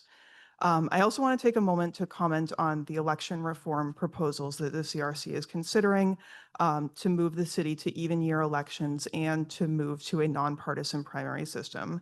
I do support both of these proposals, especially starting the process to move to even year elections, which I really think would be transformative, but I have noticed is not getting as much attention as nonpartisan primaries this evening.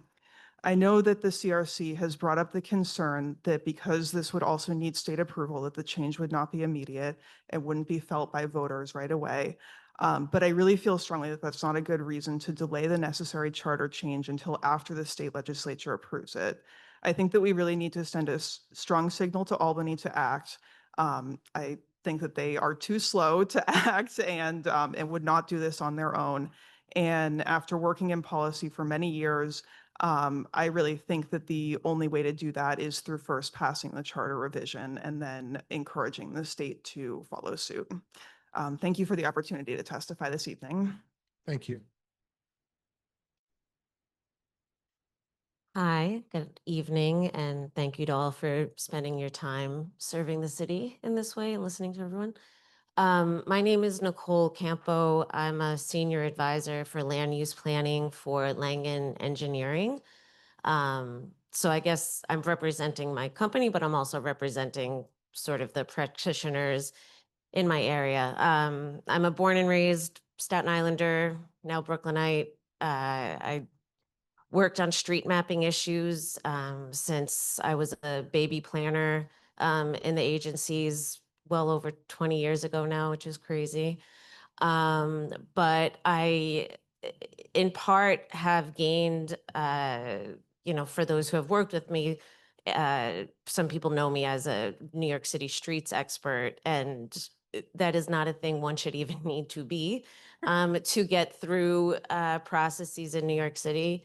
But it speaks to some of the previous comments about some of the difficulties with permitting and other approvals that could use reform. So, as others referred to, but I will explain, the official city map is actually a collection of physical paper maps that, are like what you do architectural kind of sketches on. You pull them out of a drawer, and they each sit in 5 different boroughs because each borough president is in charge of their borough's portions of the city map.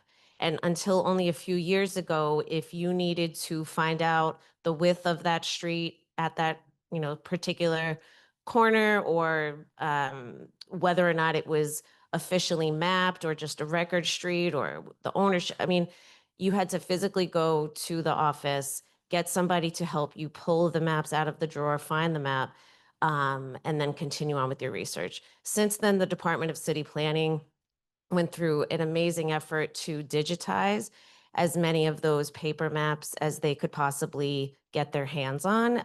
It's on their website. It's, NYC Streets. And it's pretty cool. And it also saves a ton of time.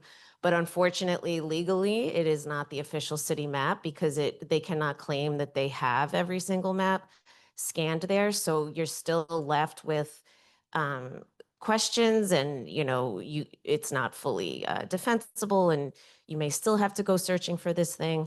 And so besides the fact that these maps are officially still on paper in 5 different boroughs and drawers, just getting different city agencies to get on the same page about streets is difficult, and never mind, when there's 5 different boroughs kind of working separately. And I can answer more questions, but that's the item I think needs Thank you. reform. Thank you so much. Any questions for the panelists? Can you use the microphone, Cheryl? You said, what am I looking to reform? I think that we need to move to a more central location for the city map, and that the keepers of the map should no longer be separated into 5, but that there should be a centralized keeper and location. It is 2025, so arguably it should be digitally accessible. And whatever maps are not yet digitized should be found and digitized. And arguably that should be, kind of researched, and there should be, a group of people who have the technical awareness of how these things work.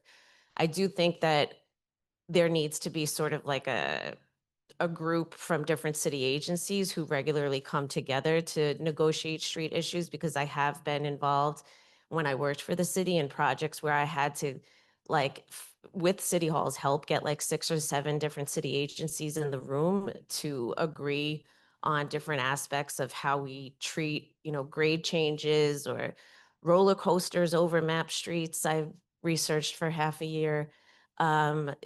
Just minutia that unfortunately comes up often enough that it causes major delays in projects.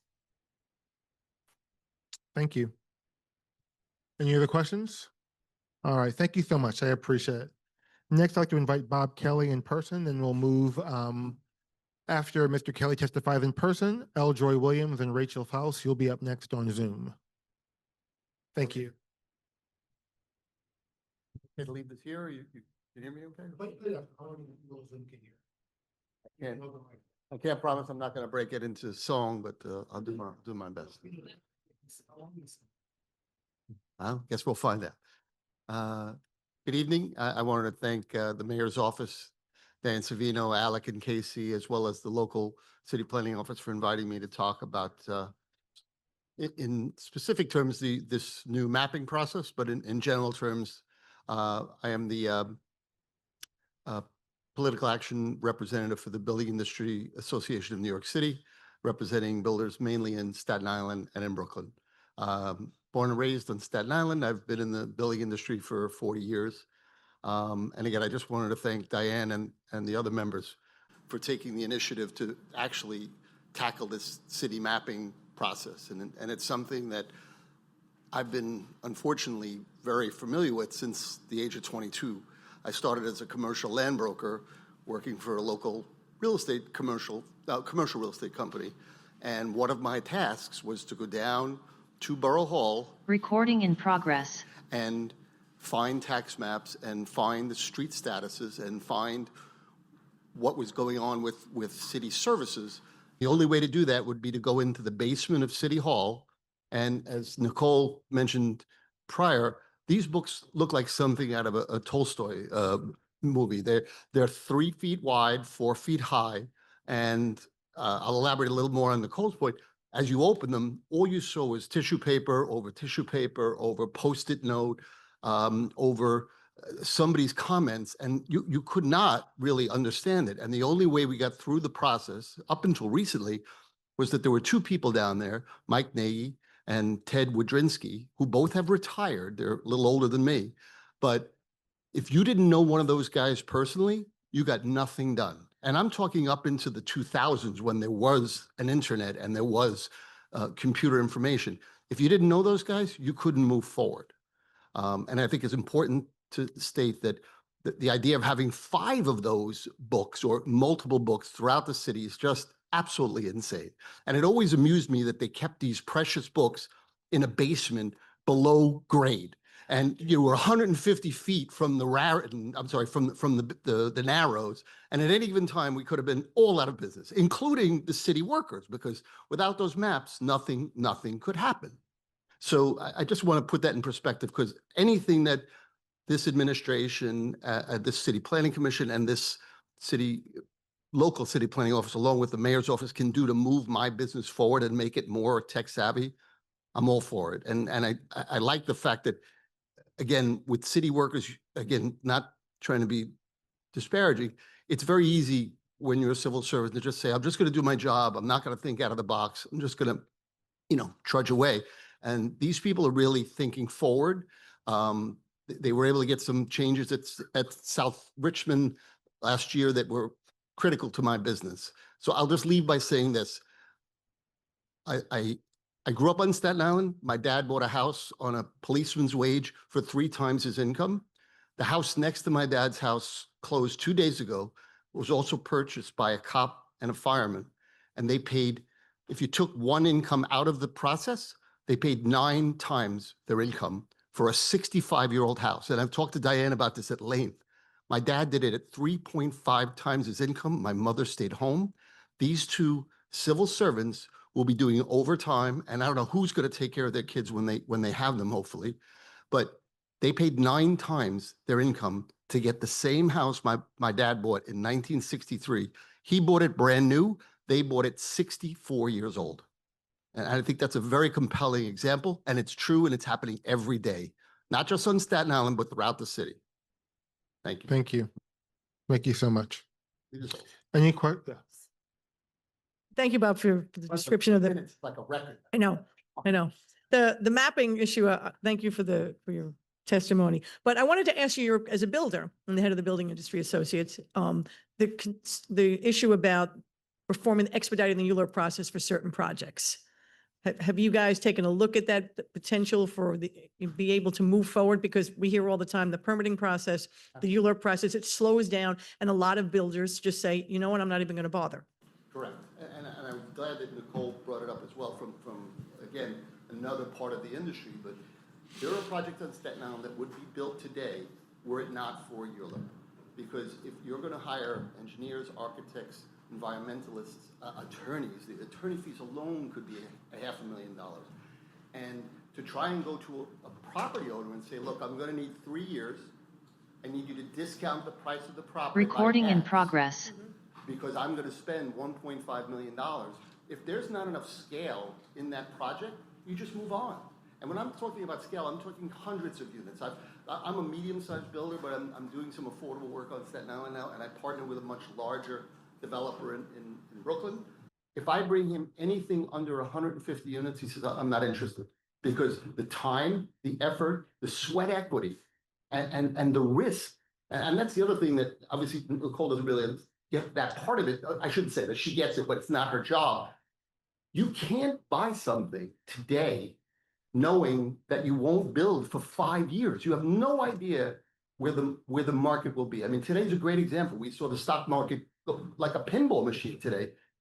And as a developer who's using his own money along with bank money, there's no way to really sink your teeth into a project that's 5 years away without complete support from the city. And I'm not talking about expediting support. I'm talking about financial support. And that's why a lot of projects just get passed over, because you just can't do that work without scale. Right. Thank you. Thank you. All right. One. All right, Sham. Sorry. One more question. I'm sorry. Sorry. So, that's right. That's right. Yeah, hopefully he's good. So I just want to ask you real quickly, for the commission, for the charter, do you have any specific things that could help? Because what you said is things that we're seeing across the city. And do you have any particular things that we could do to help address that? There's proposals that have been put forth and stuff like that. But what do you think specifically we can do as a charter to help mitigate those things that you just described? That's a great question. And I know there's a lot of people who want to talk, but so one of the greatest things that could happen is if more of what my filing process could be done concurrently instead of consecutively. So to give you an example, these maps that we spoke of, I'm sorry. So these maps that we're speaking of. So when we buy a piece of property, we subdivide it, we wait for house numbers, we wait for lot numbers, and then we move on to city planning, we move on to DOB, Department of Buildings. And a lot of it is done consecutively. So I'm waiting for my subdivision, okay, 2 months. Then I'm waiting for my house numbers, 2 months. I'm waiting for my lot numbers, 2 months. So that's 6 months, and that has nothing to do with the building process. But to put it in perspective, if I bought a small piece of property for $1 million and I borrow $800,000, my debt service is $64,000 a year on a 2 or 3 house job. By taking 6 months just to get these pieces of paper that allow me to file with DOB, I've spent $31,000 or $32,000 and have nothing to show for it. The property didn't go up in value. My cost of construction did not come down, but I had to wait for these consecutive approvals through Department of Finance, DOT, and DOB, where if they could just say, look, Bob, we know you're going to get these subdivisions. We know you're going to get house numbers. We know you're going to get lot numbers. Let's get you into DOB. Let's start looking at your plans. If you got to go to city planning, let's do that now. And that would be more of a concurrent environment. And even just cutting 6 months out of the process would save $32,000 a house. And right, but it's really more of the city, I think, thinking like a business person and not an administration. Thank you so much. Appreciate it. Stays on, Emma. Yes, please. Thank you so much. Next, we're going back to Zoom. L. Joy Williams and then Rachel Faust. Oh, I'm sorry. Okay, my mistake. Well, then, Ms. Williams, come testify now, and then we'll go back to Zoom. I apologize.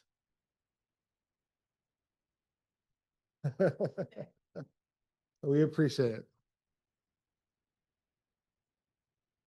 Good evening. I will try best to be quick. Please use the microphone. No problem. I'll try my best to be quick.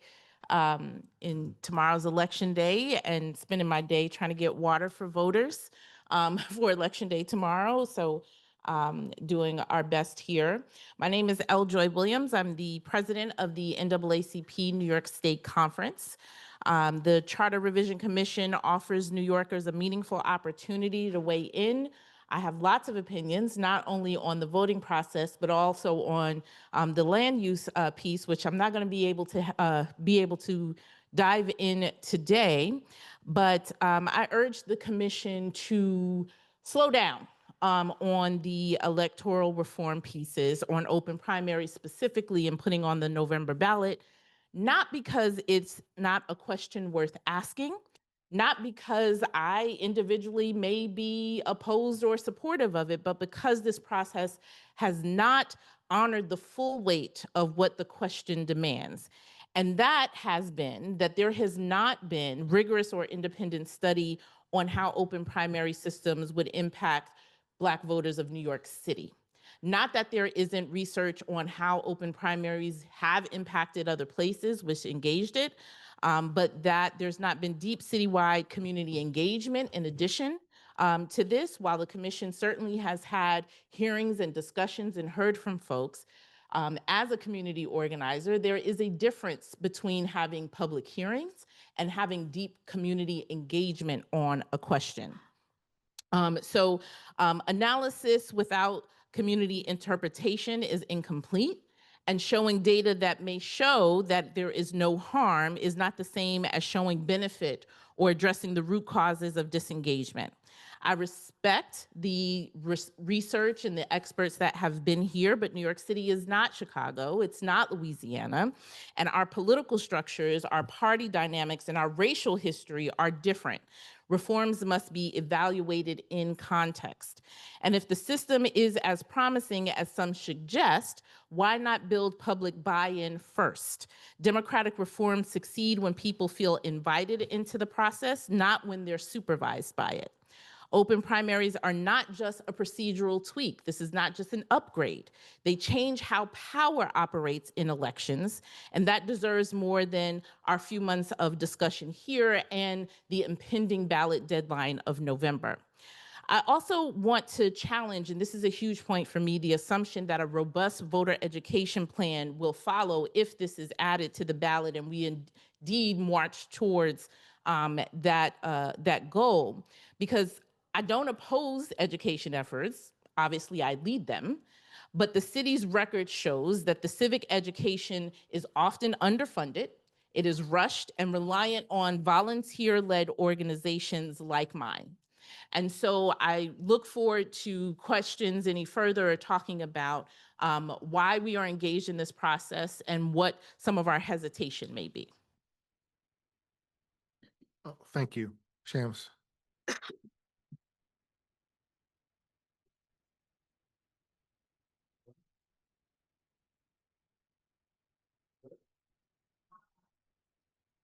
Yeah.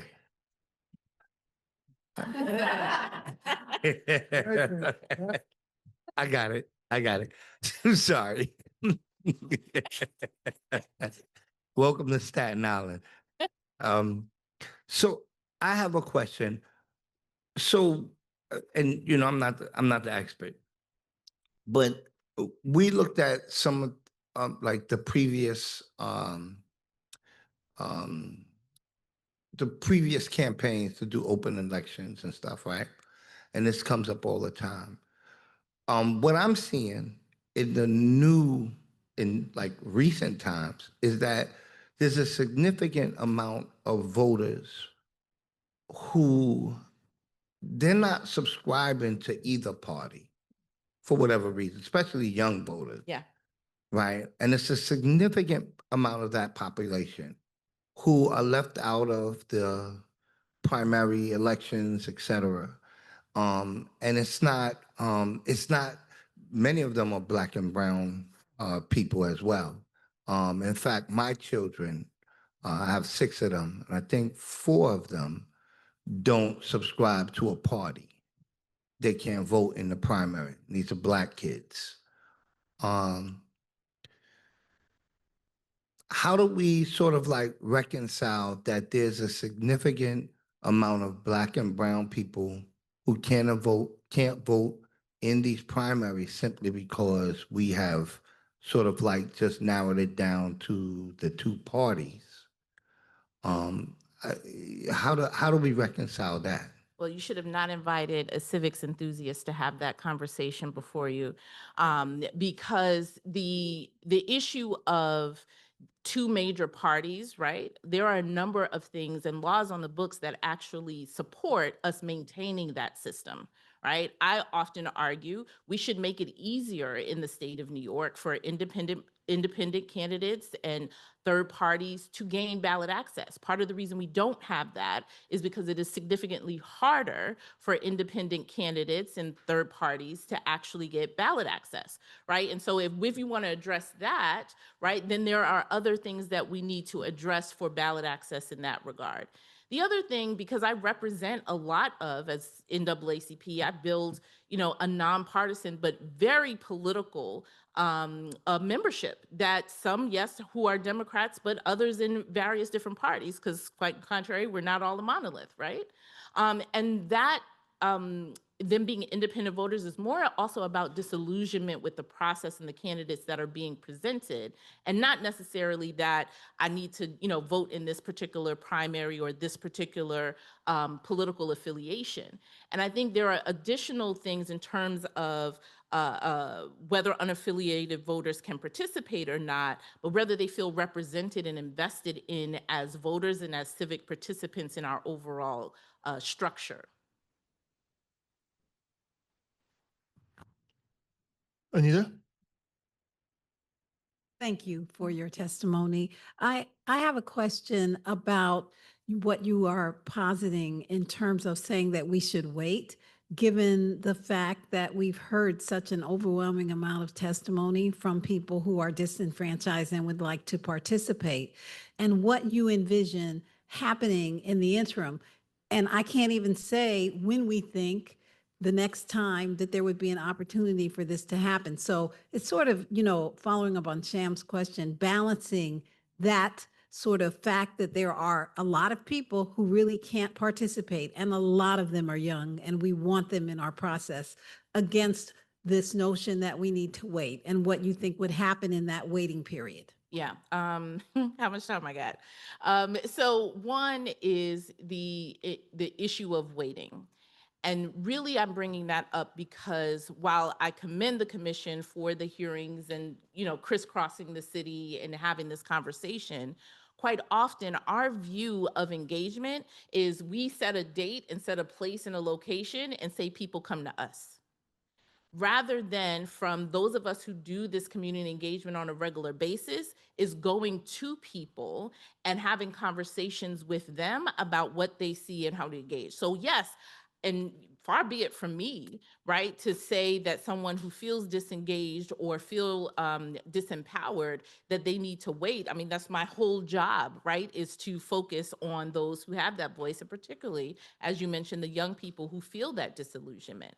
But to put others before others, right, is sort of competing, right? Where is the conversation with in senior centers? Where are the conversations with young people? Because if you look at how many people have come to testify and weighing that against the population of the city of New York, right? Has there been actual engagement with young voters of color, right, about how they feel that their system should be set up for their investment? The same thing can be said in terms of housing, even as we're talking. I've served as chair of land use on a community board, right? Having a voice and having your power be included in the process and being help to shape what the process should be is something significant.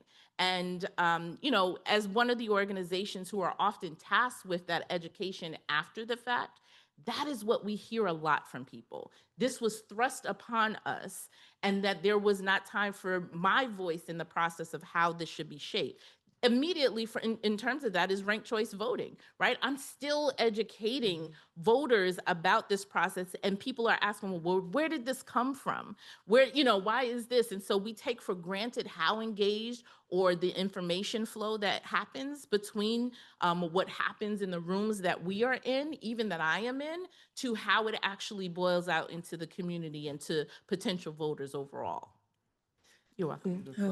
Hi. Thank you for your perspective and testimony. And I've heard you talk about your Delphi experience before, so good to see you again.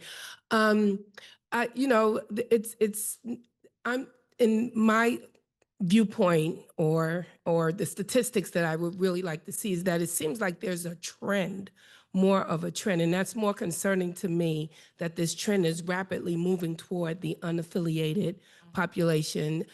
So I wanted to hear more about or your thoughts, right? Because we're just if this passes a vote amongst us, that's a big if, right? Because we want to consider all the perspectives and get as much data as possible.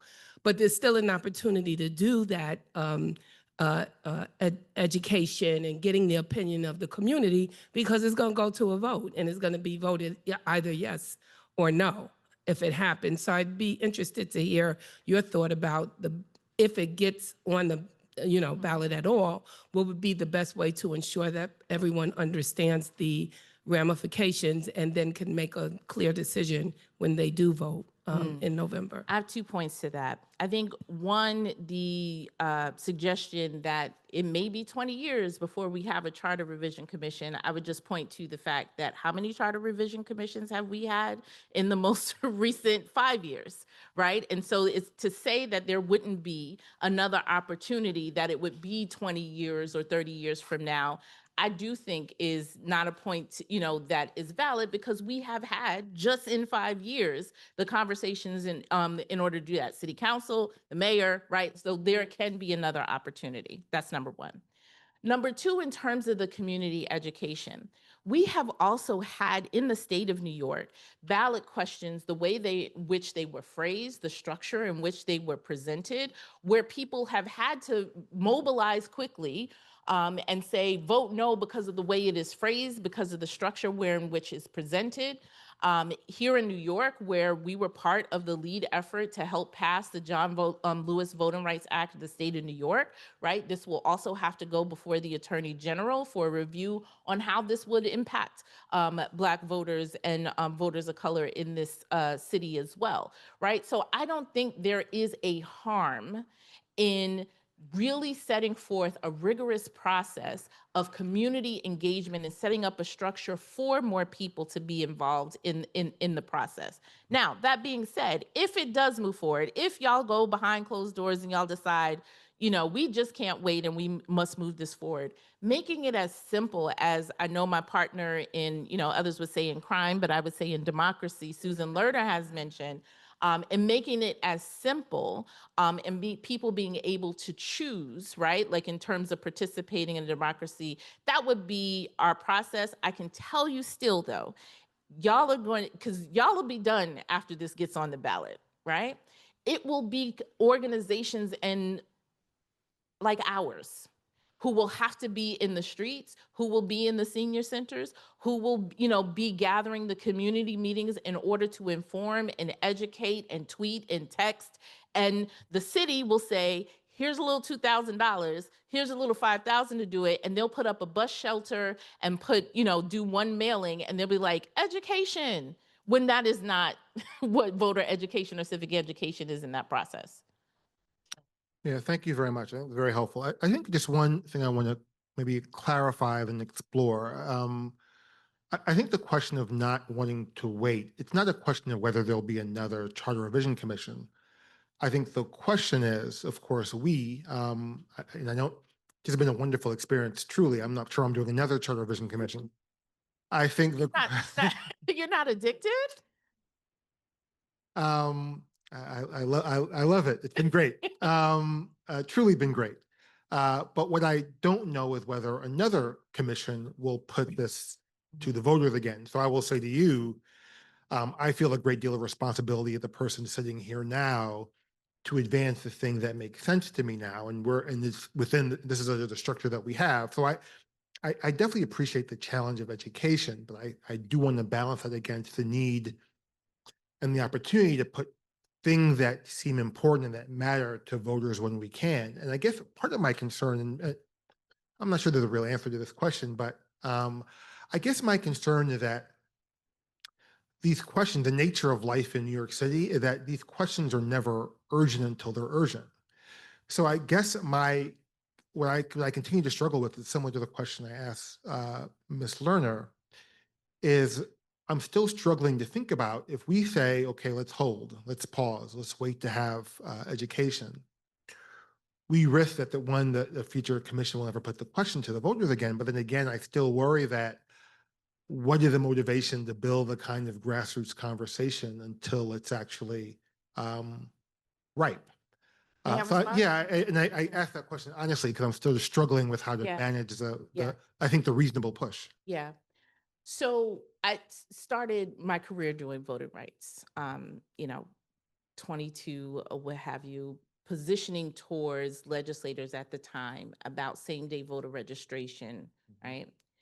And I remember folks' eyes glazing over in the room saying, yeah, we like knowing where our voters come from. We don't want to proceed down this path. And it was halted, right? And so there are a number of different reforms, not just in how you bring independent voters or I would say unaffiliated voters into a primary process. There are many reforms from a civic engagement and increasing participation overall that we need to engage in that are on the table waiting, like in the wings, right? So in terms of the urgency, similar, like us having a Voting Rights Act, all right, being able to strike down the law. It took, me as president of Brooklyn NAACP to strike down the law to be able to provide something as simple as water to voters who will be waiting in line tomorrow in order to vote when the temperatures are 102 degrees. So that doesn't mean, however, that we can't stop and see how something will impact and will there be unintended consequences based upon our actions. And New York is unique. We have a unique voting population. As you say, we have growing young people, and the trend is not just here in New York City, but across the nation of people being unaffiliated, and parties will are having their own reckoning in terms of how they are growing their individual parties, and how they are looking to engage people, right? But there's no shortage of New Yorkers being engaged in the civic fabric of our city. You could see that in community boards. You can see that in mutual aid societies that have, that have continued populated through the city. People are civically engaged, right? And so to put the question to them and say that we want your voice in how we should structure, how we change our election process in order to increase participation, that we get better candidates that will more represent our ideals. I don't think it's haphazard to stop and actually pose the question. And to Ms. Anita, your question of what we do in that pause, I do think that, which is something we continue to advocate for, there needs to be increased resources into the city agencies that are responsible for the civic engagement process to bring people into that process. And it can't just be us having the meeting and expecting people to come in. No, I definitely appreciate the push and being careful about making sure that we give education its due. I guess and we don't have to. I mean, it's not something that we can resolve, but I appreciate the conversation. I guess where I'm stuck is you say that don't we need a process to bring this to community, and it strikes me that that's what an election is, because anything that we propose, we don't determine by fiat. It then becomes an issue for voters 5 months from now. I can't count for July, August. I mean November. I can't count. July. Well, no, July, August, September, October. 4 months. November, right? I'm not crazy. Aren't elections in November? So I agree that making sure that people have the resources to have that conversation appropriately. I guess I just struggle with why there isn't enough time to have a robust. How the question is presented to them. Because there have been times when the question as presented to them. That's absolutely part of our makes it- task. yes. It has to, our job is to present questions that are clear and understandable. And if we don't do that, then we haven't done our job, whatever we recommend. And I don't think, and to that point, will voters have an opportunity to have input on what type of open primary system they will have, right? Like that is still the question, because to say the question won't be, or should, or, as you deliberate, will we have open primary such to be determined that fits New York, right? You're questioning what type of system will we have, and then be putting that have a on the specific ballot. proposal that voters will have to vote yes Exactly. or no. There aren't Which would that be- many choices. I mean, but what we do have is more hearings coming up where people can come in and say what kind of system they'd like. The other point I wanted to make is I think that you're absolutely right that we should be coupling this with thinking about the voter access and the other issues. Unfortunately, those are all in Albany. Those are not. So, I mean, we certainly should be working with you on thinking through that as well. Absolutely. And thank you for taking so much time with us. I really No appreciate it. problem. Thank you so much. We're going to move to Zoom. Rachel Faust and Grace Raw. Rachel first. Hi, good evening. My name is Rachel Foss. I'm the Senior Policy Advisor for reInvent Albany. We advocate for transparent, accountable New York government and fact-based public policy. Today, we are testifying in favor of major changes to the New York City voting process that take full advantage of ranked choice voting, RCV, and recognize the clear trend toward New York City voters registering unaffiliated with a party, a trend that will accelerate if New York's long-delayed automatic voter registration is finally implemented. Specifically, we support moving New York City elections to even years. And I would echo what a previous speaker said and say that putting it on the ballot and having New York City voters approve it would send a very strong message to Albany. And we also support a top 4 general election and open primary using ranked choice voting. reInvent Albany strongly supports RCV and its basic goal of reducing vote splitting and spoilers, increasing voter choice, and ensuring that the selection of candidates with broad bases of support. Tomorrow, June 24th, is primary day, and so far, ranked choice voting is working as intended in the Democratic Party primary for mayor. There's a broad field of candidates, and they're cross-endorsing each other and forming informal alliances, and that we believe that's a positive dynamic encouraged by many of the candidates being endorsed by the same minor party. Much as we are happy to have it, New York City's adoption of ranked choice voting in 2019 was more a triumph of political compromise and negotiation than an election logic, though we would note there was an obvious financial logic to ending costly low turnout runoff elections. Of the dozens of local governments across the US using RCV, New York City is the only one to use it solely in the primary and then switch to a first past the post voting system in the general election. The overwhelming share of local governments using RCV have one single election. So we have previously testified in favor of a number of different ways to improve New York City election process, including semi-open primaries. We still support that as an incremental improvement, especially if it includes a sore loser provision. However, our clear favorite is an open primary with whose top 4 vote getters advance to the general election. We note that over the last 5 general elections, New York City has averaged just under 10 candidates for mayor on the general election ballot. Thus, top 4 would, on average, cut the number of candidates on the general election ballot in half.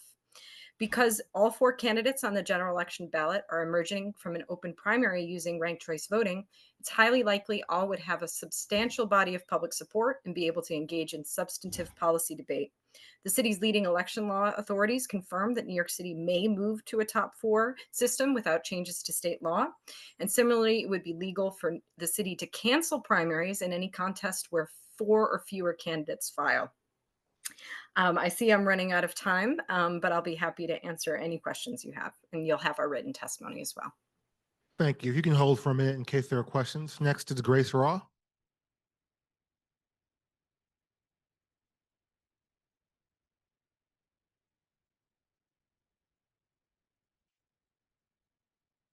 Okay, I'm unmuted. Sorry Yeah, about we can hear you. that. Good evening, commissioners. Thank you for the opportunity to testify tonight. My name is Grace Rao. I'm the Executive Director of Citizens Union. We work to ensure honest and effective government, fair and open elections, and a civically engaged public. And I'm struck that this hearing today falls just one day before the primary election, which has shaped up to be one of the most competitive and dynamic municipal contests that we've seen in decades. Election reform may not be flashy, but it is foundational to a healthy democracy, and we are seeing in real time how benefits from election reforms can grow over time. I'm here to urge you to advance 2 election reform proposals under consideration for the November ballot: even year elections and open primaries. When early voting was first implemented, critics were focused on how few people used it. But as we are seeing right now, more than 340,000 New Yorkers have voted early in this election, more than double the number from our last citywide primary. And that reform has given people more of an opportunity to have a say in this important race. On ranked choice voting, when that was adopted, some critics said it wouldn't matter. It wouldn't change campaign dynamics or voter behavior.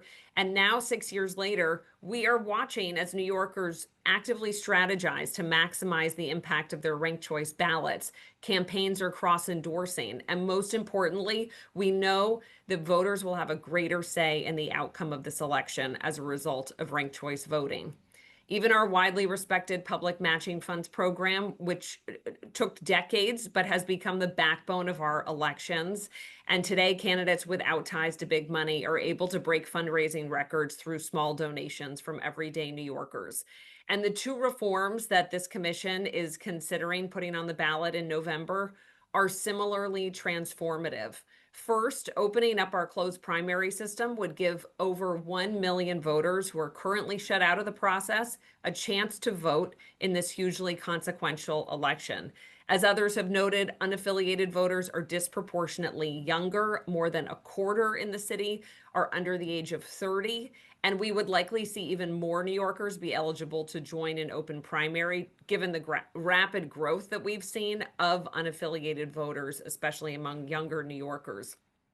I also want to note that whether you put forward a top 2 or top 4 model for open primaries, Citizens Union would support either approach. We feel very strongly that we should no longer exclude this many voters from meaningful participation in our primary elections. It isn't democratic. Second, by moving away from the city's off-cycle election calendar onto the higher turnout even year cycle, we would ensure that the most important elections for city voters take place when turnout is at its highest. Instead of city politics being an insider's game, we would draw in a younger, more diverse, and more representative electorate to vote on local issues. We know that these reforms will take time to implement, and that is okay. Democracy takes time. Elections are serious. Reforms must be thoughtful. And that's why we're so grateful to have charter commissions like yours, independent bodies, conducting robust public engagement with a mandate to think long-term Thank you. about what's best for New York. Thank you so much. Do you have any questions for Rachel or Grace?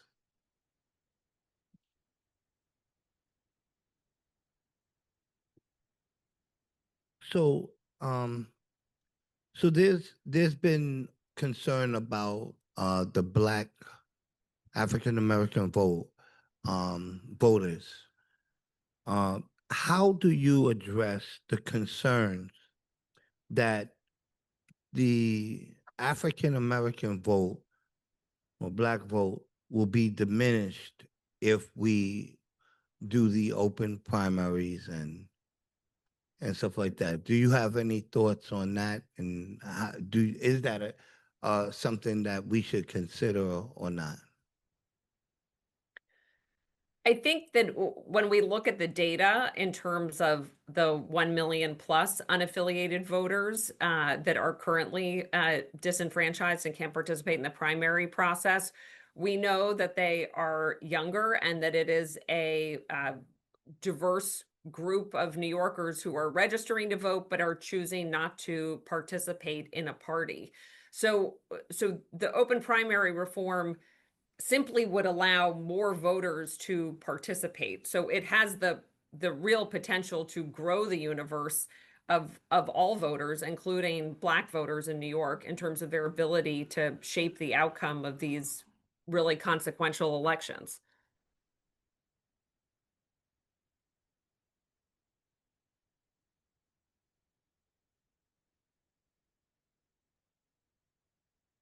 Any other questions?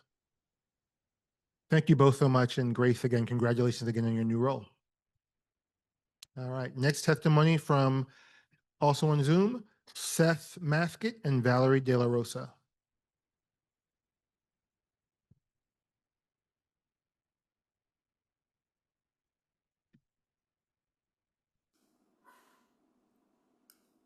Hello, am I coming through okay?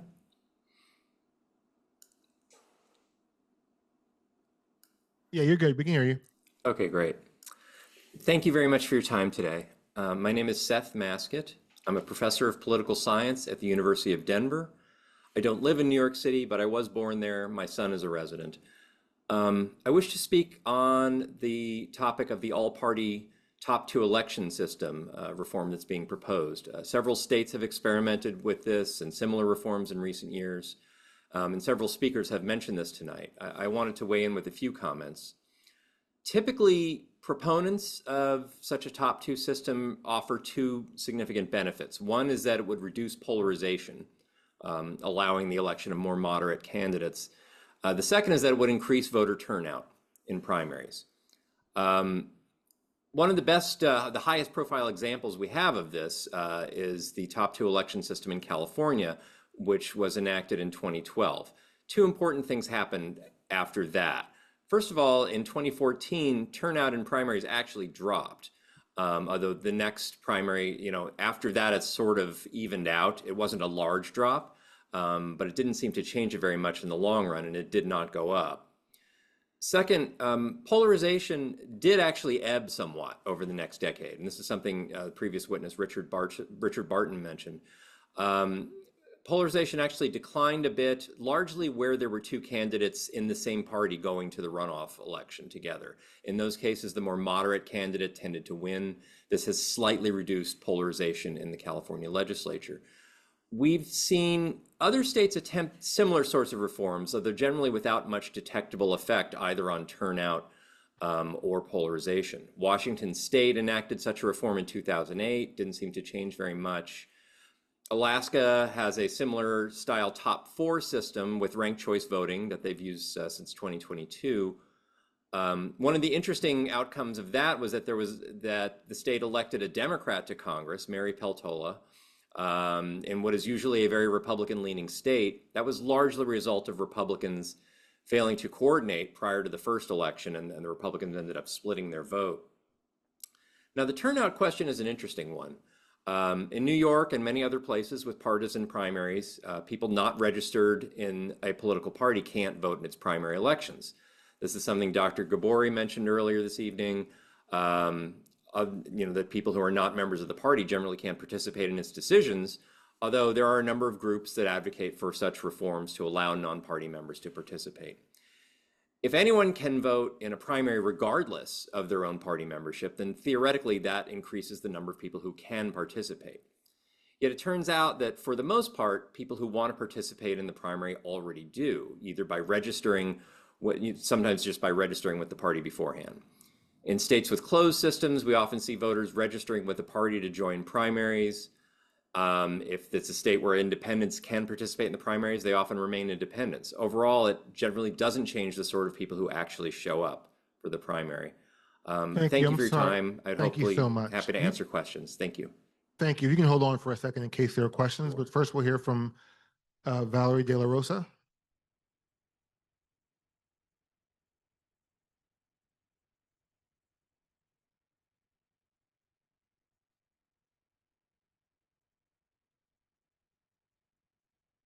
Hello, hi.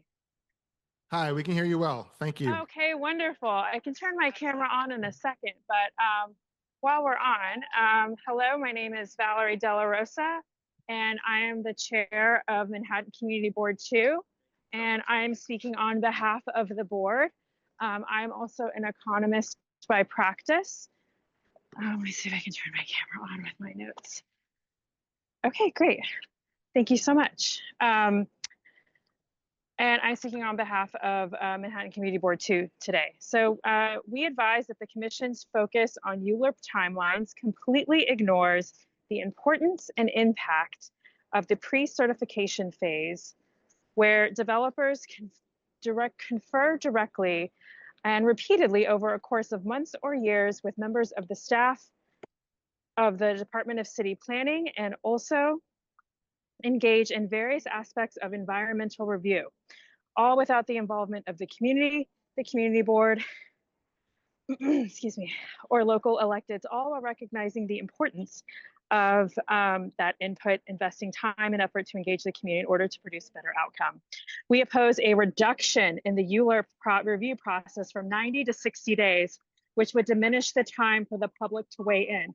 And I apologize for the uproar. I'm actually giving this testimony from Elizabeth Street Garden in Manhattan, which had a big land use announcement today. Additionally, we fail to see the benefit of running concurrent public reviews at the community board and borough president's level, when reviews should roll up to the borough president from the community board level.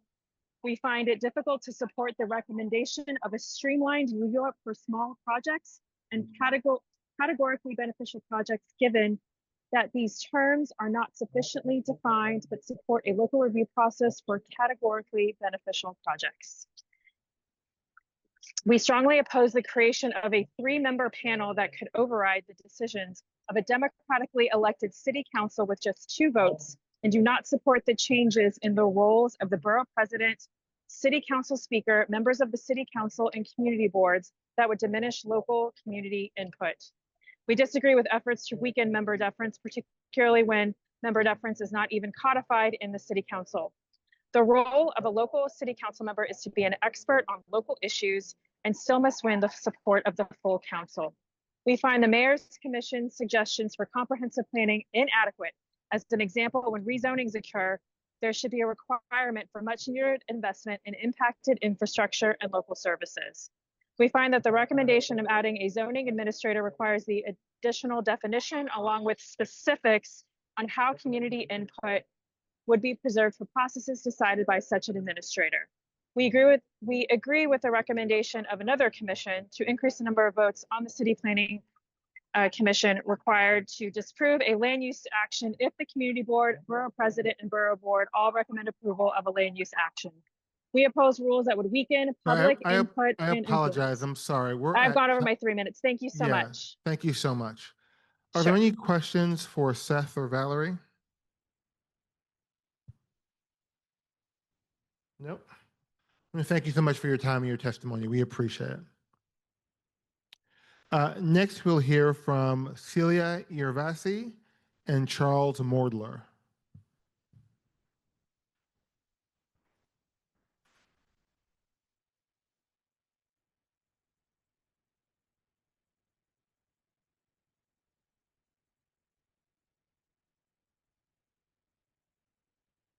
Good evening, everyone. I want to thank this commission for giving me the opportunity to speak tonight.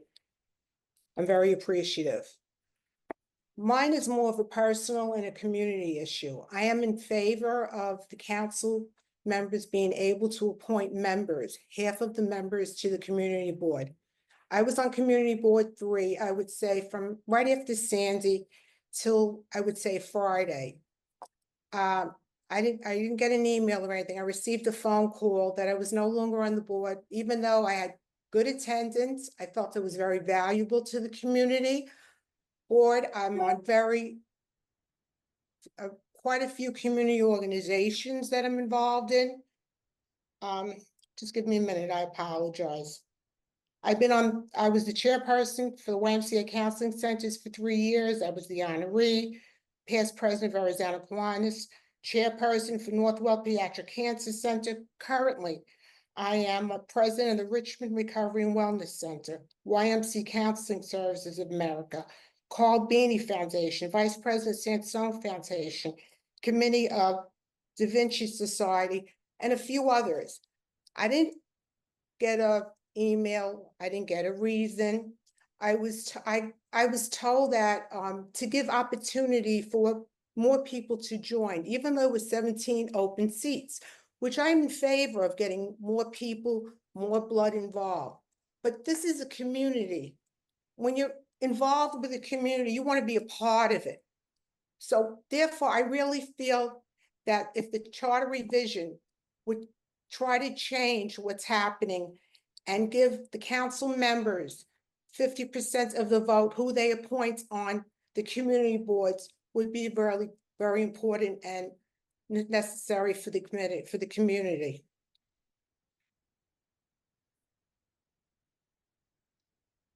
Any questions? Well, we're gonna, okay, I'm sorry. If you can hold on for a second, we're gonna have Charles Mordler testify first, and we'll see if there are any questions for either of you. Thank you. Thank you.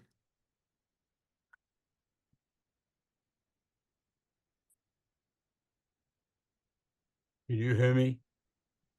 Yes, thank you. Good evening, commissioners and Mr. Chairman. My name is Charles Mordler.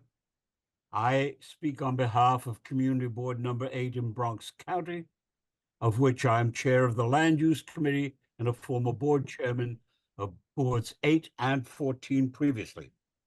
Let me make it clear that the board unanimously opposes any diminution of the role of the community boards, the city council, or the borough presidents in the ULURP process, and I will give you experience as to why that would be a foolhardy mistake. Let me note that my own experience is on all 3 sides of that issue. Governmentally, as a developer-oriented council, and community oversight. That experience, accumulated over 50 years, includes service today, and since Mario Cuomo recommended my appointment decades ago as a member, the gubernatorial member of the New York City Housing Development Corporation. I served as Commissioner of Buildings of the City of New York, and in that role helped formulate the Building Code, the Housing Maintenance Code, and the Zoning Ordinance. And in addition to that, until recently, I served as a member of the MTA, in all of those instances by governors of different parties. Let me make it very clear that as counsel to various of those developers who get involved in this, there is very clear evidence that should you take this step, you will further decline the city of New York, and I say further decline. To illustrate, while housing affordability has increasingly become a convenient, though hollow political slogan, centralization has ignored the reality of what is affordable to some. For example, mid-Manhattan, or even select segments of my own Riverdale and Spuyten Duyvil neighborhoods, it is not reasonably, it is not realistically affordable to most in the South Bronx and elsewhere. Indeed, not even in our own areas and communities. Communities and board members know the reality of their neighborhood. They know that the AMI, which is the standard that is used for determining qualification, is rigged. It's based on the income of people in places like New Rochelle and Scarsdale and Great Neck. They know as well that when you do the housing programs that now are done, they do not fit the needs of affordability. It is not a matter of quantity. It is a matter of quality. It is a matter of having housing fit for people and fit for living and fit for their pocketbooks. That balance has not been struck in decades in this city and state. Thank you so much, Mr. Mo. I apologize. We're at time. Are there questions for Ms. Iorvasi or Mr. Mordler? No. I want to thank you so much for your testimony and your service, both of you. We deeply appreciate it. Thank you so much. Next, we hear from Cynthia Terrell and Don Hulbert.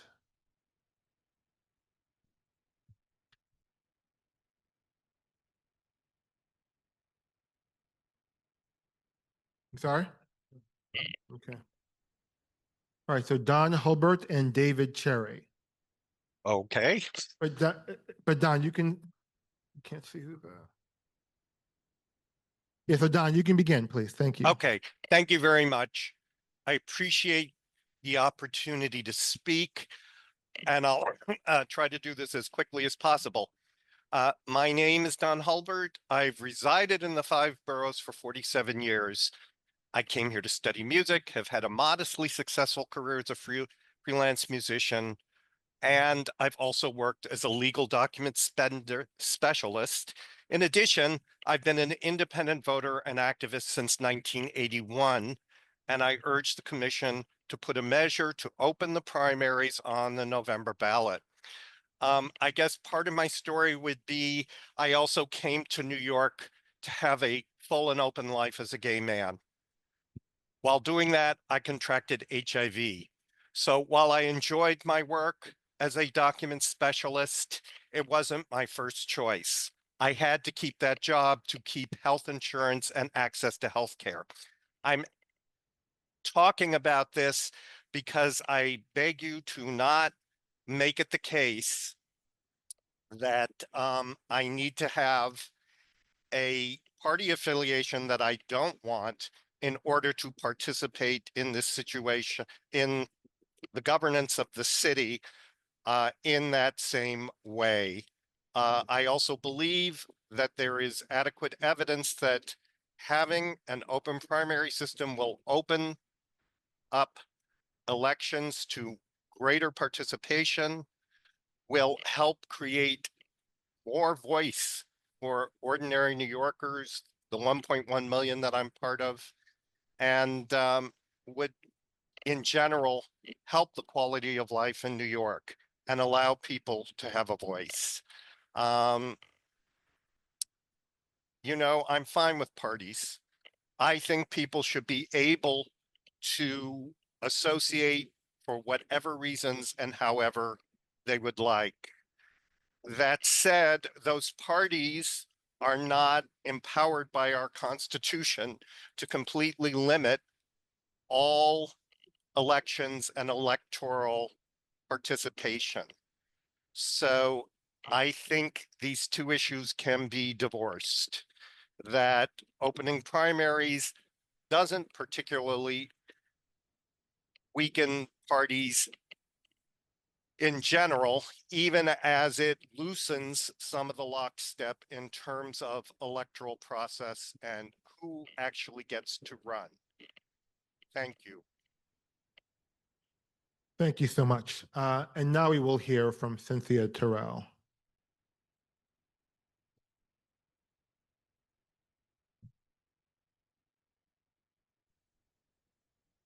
Thank you for this opportunity to share my perspectives on women's representation and the ranked choice voting system used in New York City that was adopted by 74% of city voters in 2019. I believe this perspective is relevant to whether you propose a top 2 system that puts women's representation at risk or whether you propose a top 4 system that could further enhance women's representation. My name is Cynthia Terrell, and I'm the founder and director of Represent Women, a nonpartisan organization that works nationally, but also partners with allies in New York City. We research the barriers women face in politics and the data-driven policies to reduce those barriers. One of the barriers is the rules for elections. In a vote for one system, many women are told to wait their turn, parties make calculations about who is electable, and candidates are rewarded for negative campaigning rather than for finding common ground. After starting to use ranked choice voting in 2021, women on the New York City Council went from 13 seats to 31 seats. Nationally, women hold 52% of council seats in cities using RCV, as compared to barely a third on the councils without RCV in our nation's 100 largest cities. Organizations and leaders in New York City who work to advance women in office fully appreciate this fact and will evaluate any proposed charter reform through this lens. Just today, I co-authored an article with Ebony Simpson, Executive Director of the New Majority New York City, entitled "With Ranked Choice Voting in New York City, Women Win." Here's an excerpt. Research finds that women have better opportunities to run and win ranked choice voting elections. More women can jump into the race without fear of splitting the vote with one another and without being told to wait their turn. Whether in red Utah and Alaska, blue California, or purple Minnesota, the results were uniform. As cities introduced ranked choice voting, more women ran and won, and states and localities that had never come close to gender equity now approached it or surpassed it. What we see in New York is that these election rules encourage candidates to campaign differently. When you can't win with just your base, you need to talk to everyone throughout the city. Instead of attacking your opponents, you work to be their supporters' second choice. Multiple candidates with similar perspectives ask voters to rank all of them. Abandoning the ranked choice voting system that helps to elect more women with a top 2 system where the decisive election would no longer allow for RCV will raise major red flags among the women's organizations I work with in New York City.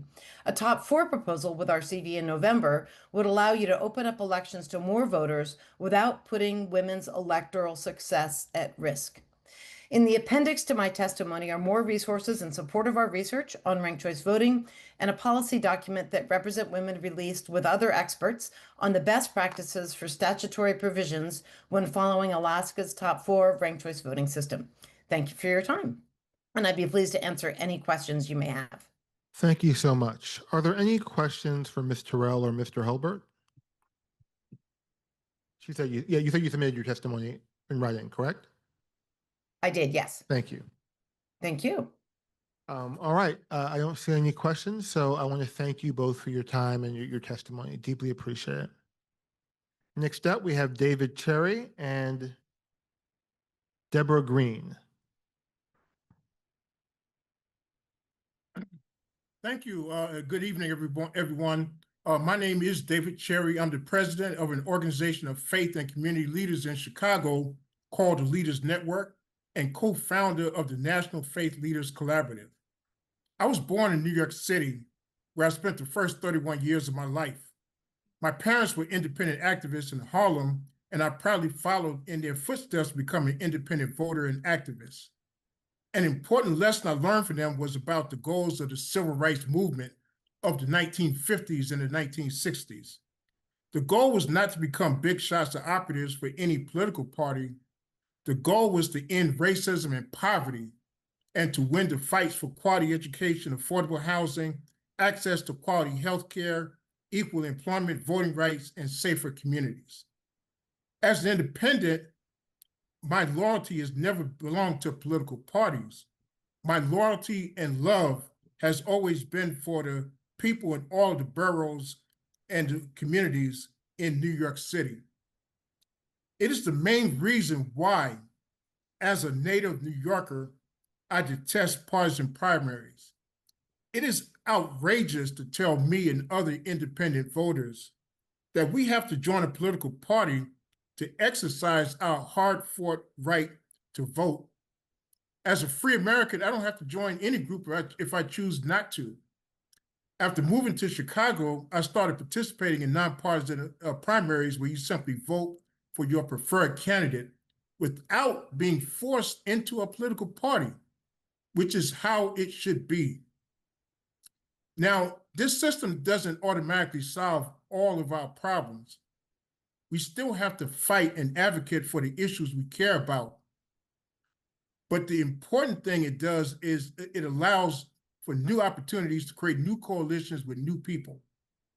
Individuals who self-identify as progressives or moderates or conservatives can freely rally around the same candidates without the handcuffs and restrictions and limitations created by partisan political parties.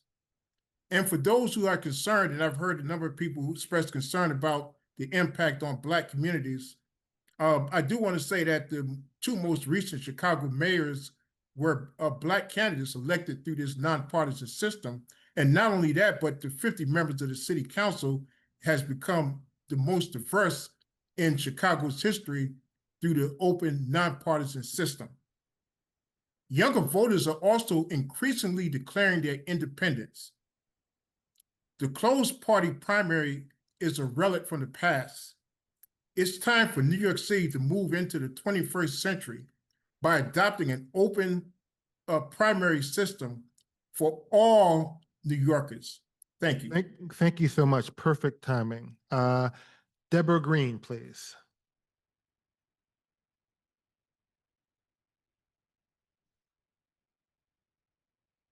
You are mute, Deborah. I don't know if it's on our end or yours, but. Okay, you're good now. Thank you. My name's Deborah Green. I live in Queens. I moved here 55 years ago as a student to go to college in New York. I'm testifying in favor of open primaries. I've been an independent activist, political activist for many, many years. I was a lobbyist in Washington who worked for the rights of independent voters and independent parties to have access to our democracy.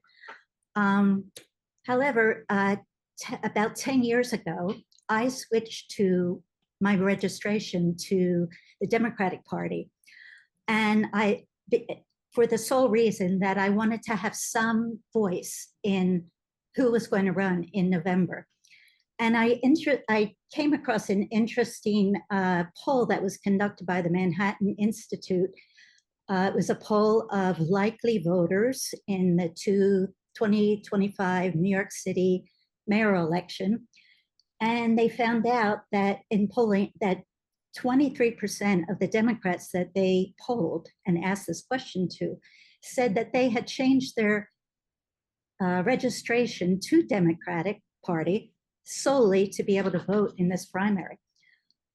So it seems very clear that these partisan elections are a big part of decreasing the participation of the broadest possible electorate in the selection of our candidates.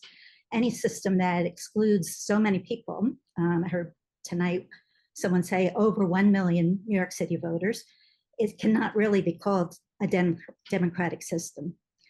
With regard to the issue of polarization, it seems self-evident that closed primaries force candidates to narrow their message to appeal only to those that they think are most likely to vote in the primary. Usually they're partisans that they rally every year to come out. I mean, this depresses turnout, it favors special interests, and it degrades representation. More than 20 years ago, a referendum on open primaries was placed on the New York City ballot. I worked very hard to get it elected. And it lost after fierce opposition from major party establishment, which was clearly not disturbed by voter disenfranchisement. 2 decades later, the proportion of independent voters nationwide has increased from 35% to 50%. 50% of voters do not want to belong to a party. This is larger than the proportion enjoyed by the 2 major parties together. We must not lose the chance to allow all registered New York City voters to participate. Thank you. Thank you so much. We're at time. I apologize. Are there any questions for David Cherry or Deborah Green? No. Thank you so much. I'm sorry. Shams, you have a question? I just wanted to thank you both for your testimony. I think you added some great perspective. And I just want to highlight one thing that David Cherry said, which I made a note of, is that the idea of new coalitions with new people, that really stands out to me. And just thank you both for your testimony. Thank you. Thank you both. We appreciate it. Next up is Alexander Rabb and Rob Ritchie.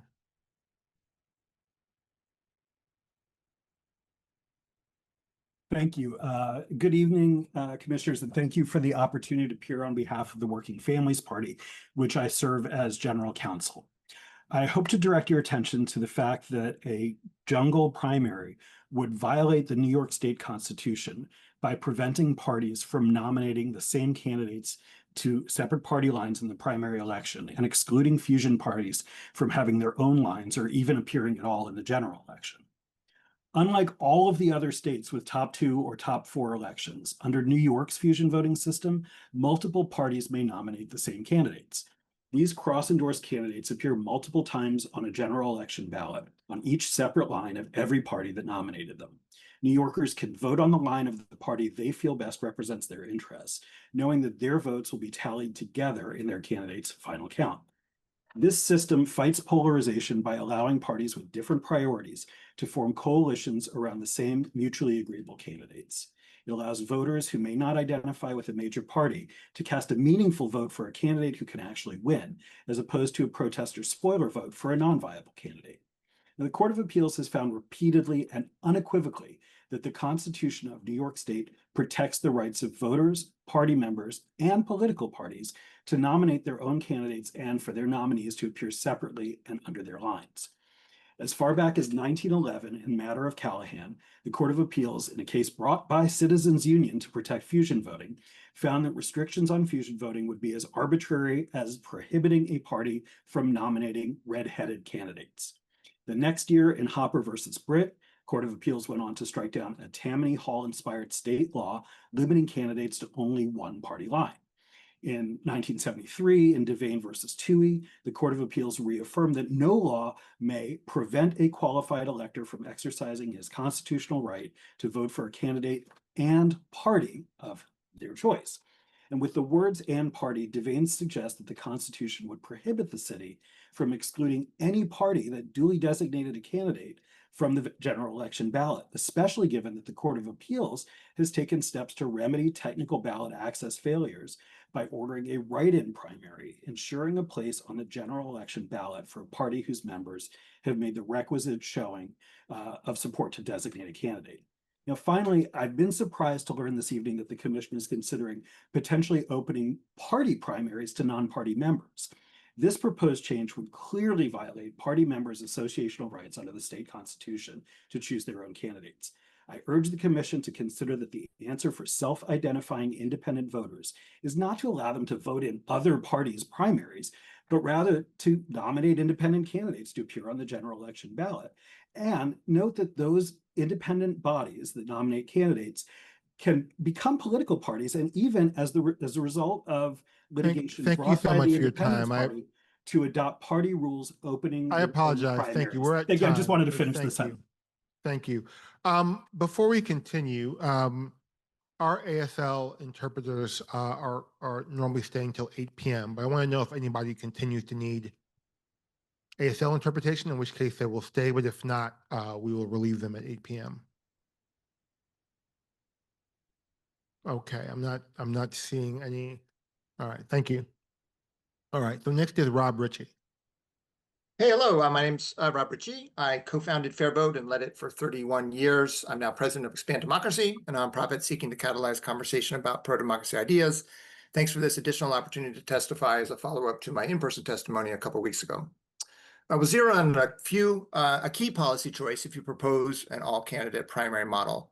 Top 2 with a lower turnout primary followed by a 5-month runoff, or a top 4 primary where the larger, more diverse November electorate can choose more candidates with ranked choice voting. As a starting point, RCV is making a powerful difference in your politics. Because of RCV, candidates are reaching out to far more voters and winning with far more votes than in the old Choose One system. Washington Post yesterday did a pro-RCV editorial with this excerpt. This is how ranked choice voting is supposed to work. It's meant to encourage candidates to broaden their appeal and achieve consensus rather than going negative. It allows people to vote for their preferred candidate without worrying that they're voting for a spoiler. The absurdity about New York's approach to ranked choice voting is that the city uses it in primaries, but not general elections. It should be used for both. Given your city's investment to bring RCV to New York, I would embrace this suggestion. Expand RCV to November rather than move away from it. Let me now directly compare top 2 with top 4. First, a more representative electorate when it matters. Under top 2, nearly all candidates are eliminated in the primary, yet typically about half as many voters participate in that primary as in November and are older, whiter, and wealthier. Top 4 would ensure that primaries would not eliminate serious candidates that more representative November voters may support. On voter choice, when only 2 candidates advance, voters have limited choice. Under top 2, most races feature only a Democrat and a Republican and usually are uncompetitive. When a November race is competitive, it often means a narrower choice where only one major party has candidates, and independents and third parties pretty much never advance a candidate in top 2. In contrast, top 4 would be a win-win for voter choice, more likely to have competition with more than one candidate from a district's majority party, while still more often having candidates from other major parties and representing independents and third parties. Gaming the vote. Given how much easier it is for a district's majority party candidate to defeat a candidate not part of that party, you see blatant gaming in top 2 elections. Last year, allies of frontrunner Adam Schiff in California's U.S. Senate race spent more than $10 million lifting up Republican Steve Garvey in the primary, thereby successfully choosing his opponent, who was then easy to defeat in November. That kind of big money politics is common in top 2, as more money is needed both for the primary and for runoffs where negative ads are incentivized. Given such realities, it's no accident that the 2 states with top 2, California and Washington, have relatively few competitive elections, and their state legislatures are 2 of the 4 most polarized state legislatures in the country. Yet after just 2 elections with top 4, Alaska has general elections that matter, majority woman House, and bipartisan coalitions running both chambers in ways focused on getting things done for voters. Top 4 brings more voters in, and I believe it's likely that a top 4 campaign would allow for a broader reform coalition because New York has the readiness. Okay, thanks. Thank you so much Just for your saying- time. I apologize. Are there any questions for Alexander or Rob? No? I want to thank you so much for your testimony. Deeply appreciate it.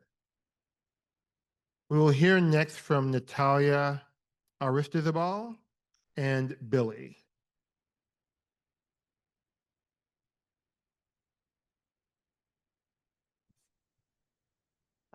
First of all, thank you so much for the opportunity to testify. My name is Natalia Aristizabal. I am here because I'm with Make the Road New York and Make the Road Action. We have an office in Staten Island. I'm here because you're considering implementing the so-called Final Four, Top 4 jungle primary system in New York City. At first glance, the system where all candidates appear on a single primary ballot at the top 4 advance to a ranked choice general election seems to improve the top 2 primaries. However, the evidence shows that the Final Four suffer many of the same problems as California top 2, and in some cases, it introduced new ones. I want to quickly take a look at Alaska. In 2022, Alaska held its first election using the Final Four system. Despite the claims that it would increase participation, the Alaska Division of Elections reported that primary voter turnout was just 27.5%, lower than Alaska's 2014 39% and 2018 35.5%.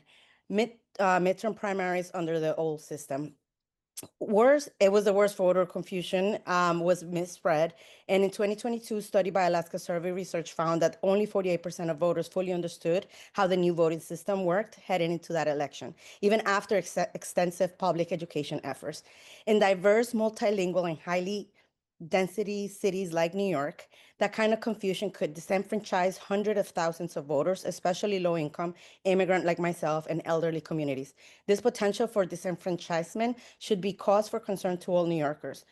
If we really, the Final Four also risk amplifying the role of big money and name recognition. Candidates must first campaign in wide open, non-partisan fields, and then again in a ranked choice general election. That means double the fundraising, double the advertisement, double the barriers for grassroots and BIPOC people of color candidates facing a structural disadvantage. Only those with deep pockets will be able to compete effectively. If you want to increase voter turnout, focus on systems that have proven track records, move local elections to align with state and federal elections, implement automatic voter registration, work to pass same-day registration, and more importantly, improve civic engagement across the city. By focusing on these proven reforms, we can build a stronger and more inclusive democracy. Why would we throw away to chase a trendy but unproven reform? Final Four is still an experiment. It has not been tested in any city remotely as large, diverse, and complex as New York, and it comes with real risk: voter confusions, suppressed turnout, and a greater advantage for wealthy and connected candidates. Why is this even being considered? You must reject this Final Four jungle primary proposal and focus instead on strengthening the reforms New Yorkers have already voted and for a legislation that has already been passed. Strengthen reforms that are really delivering real democratic results. Thank you. Thank you. If you can hold in case there are questions. Next up is Lloyd Feng.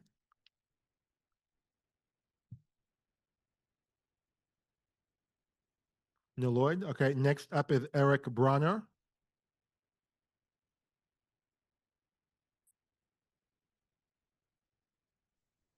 Hello, good evening. Can you hear me okay?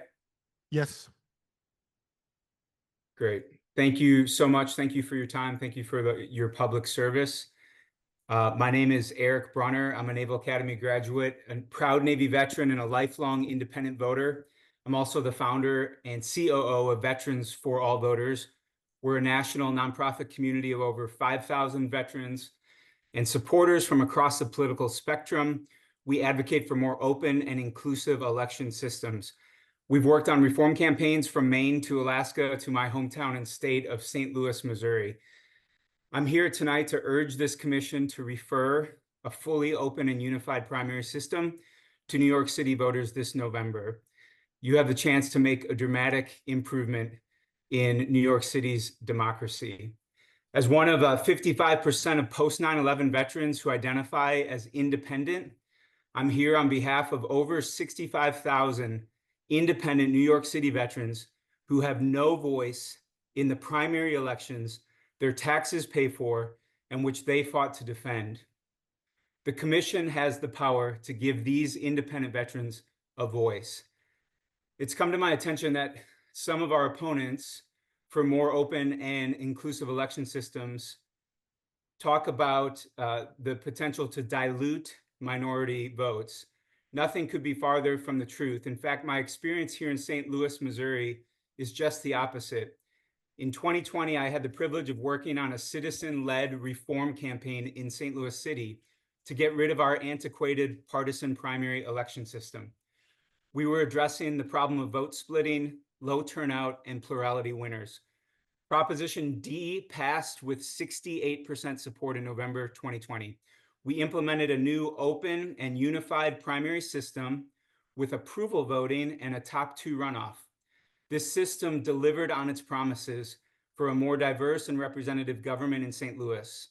Under this unified primary system, we elected our first Black woman mayor of St. Louis, the first female president of the Board of Aldermen, and we elected the first all-female Board of Estimate and Apportionment. Party elites and power brokers love to spread disingenuous fear about open primary election systems. This is a feeble attempt to protect their own power and control at the expense of millions of diverse, independent voters who are locked out of closed primaries. There's no justification for treating independent voters like second-class citizens anywhere, and especially not independent veterans who not only fought for this country, but fought for the system and the right to vote in their own democracy. So I please keep us in mind when you make this recommendation for the November ballot. Thank you very much. Thank you both so much. Are there any questions for Natalia or Eric? You have a question?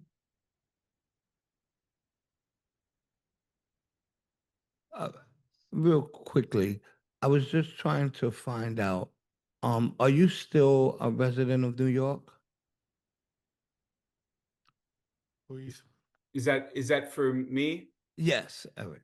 No, I'm a resident of St. Louis, Missouri, and I'm here on behalf of Veterans for All Voters. We do have many members in New York City, some of whom have testified in front of this commission earlier. Okay, so I thought the numbers that you raised, I think it was 65K of New York veteran voters was an important number to highlight. Thank you for your testimony. Thank you very Thank much. you. Thanks And for your time. Eric, thank you so much for your service to our nation. It's deeply appreciated. Thank you and Natalia for your testimony. Grateful. Next up, the final two panelists are Robert Anglin and Mimi Mitchell.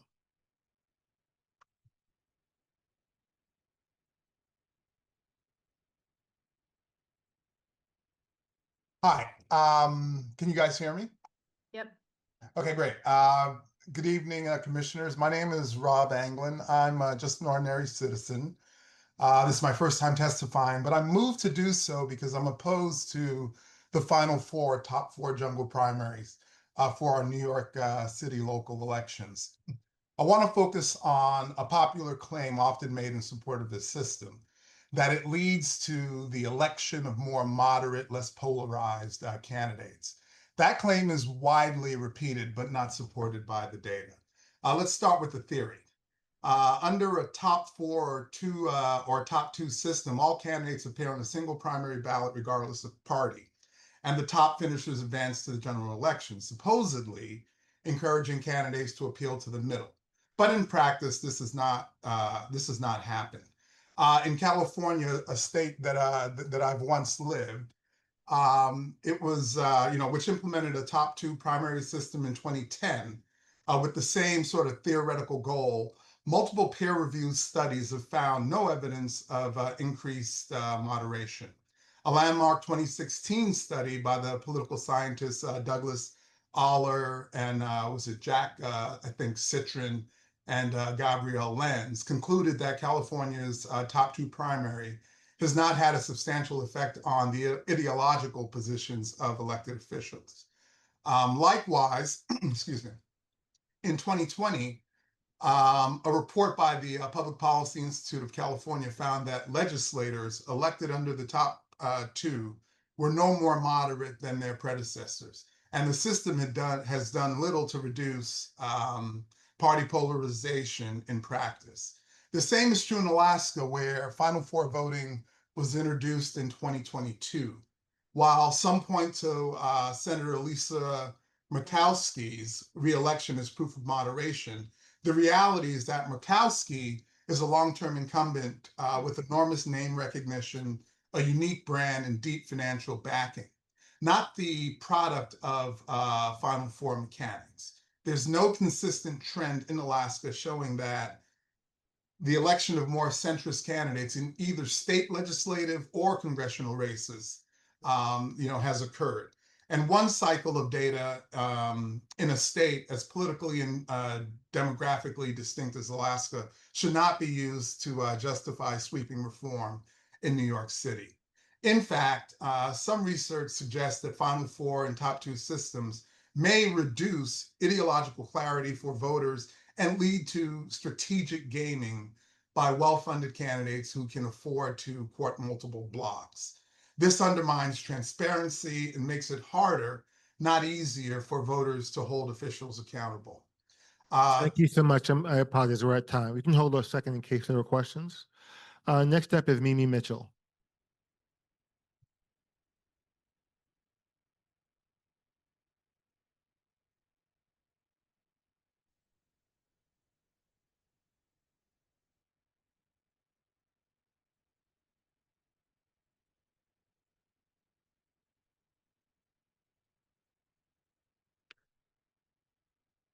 Okay, going once. Going twice. Are there any questions for Mr. Anglin?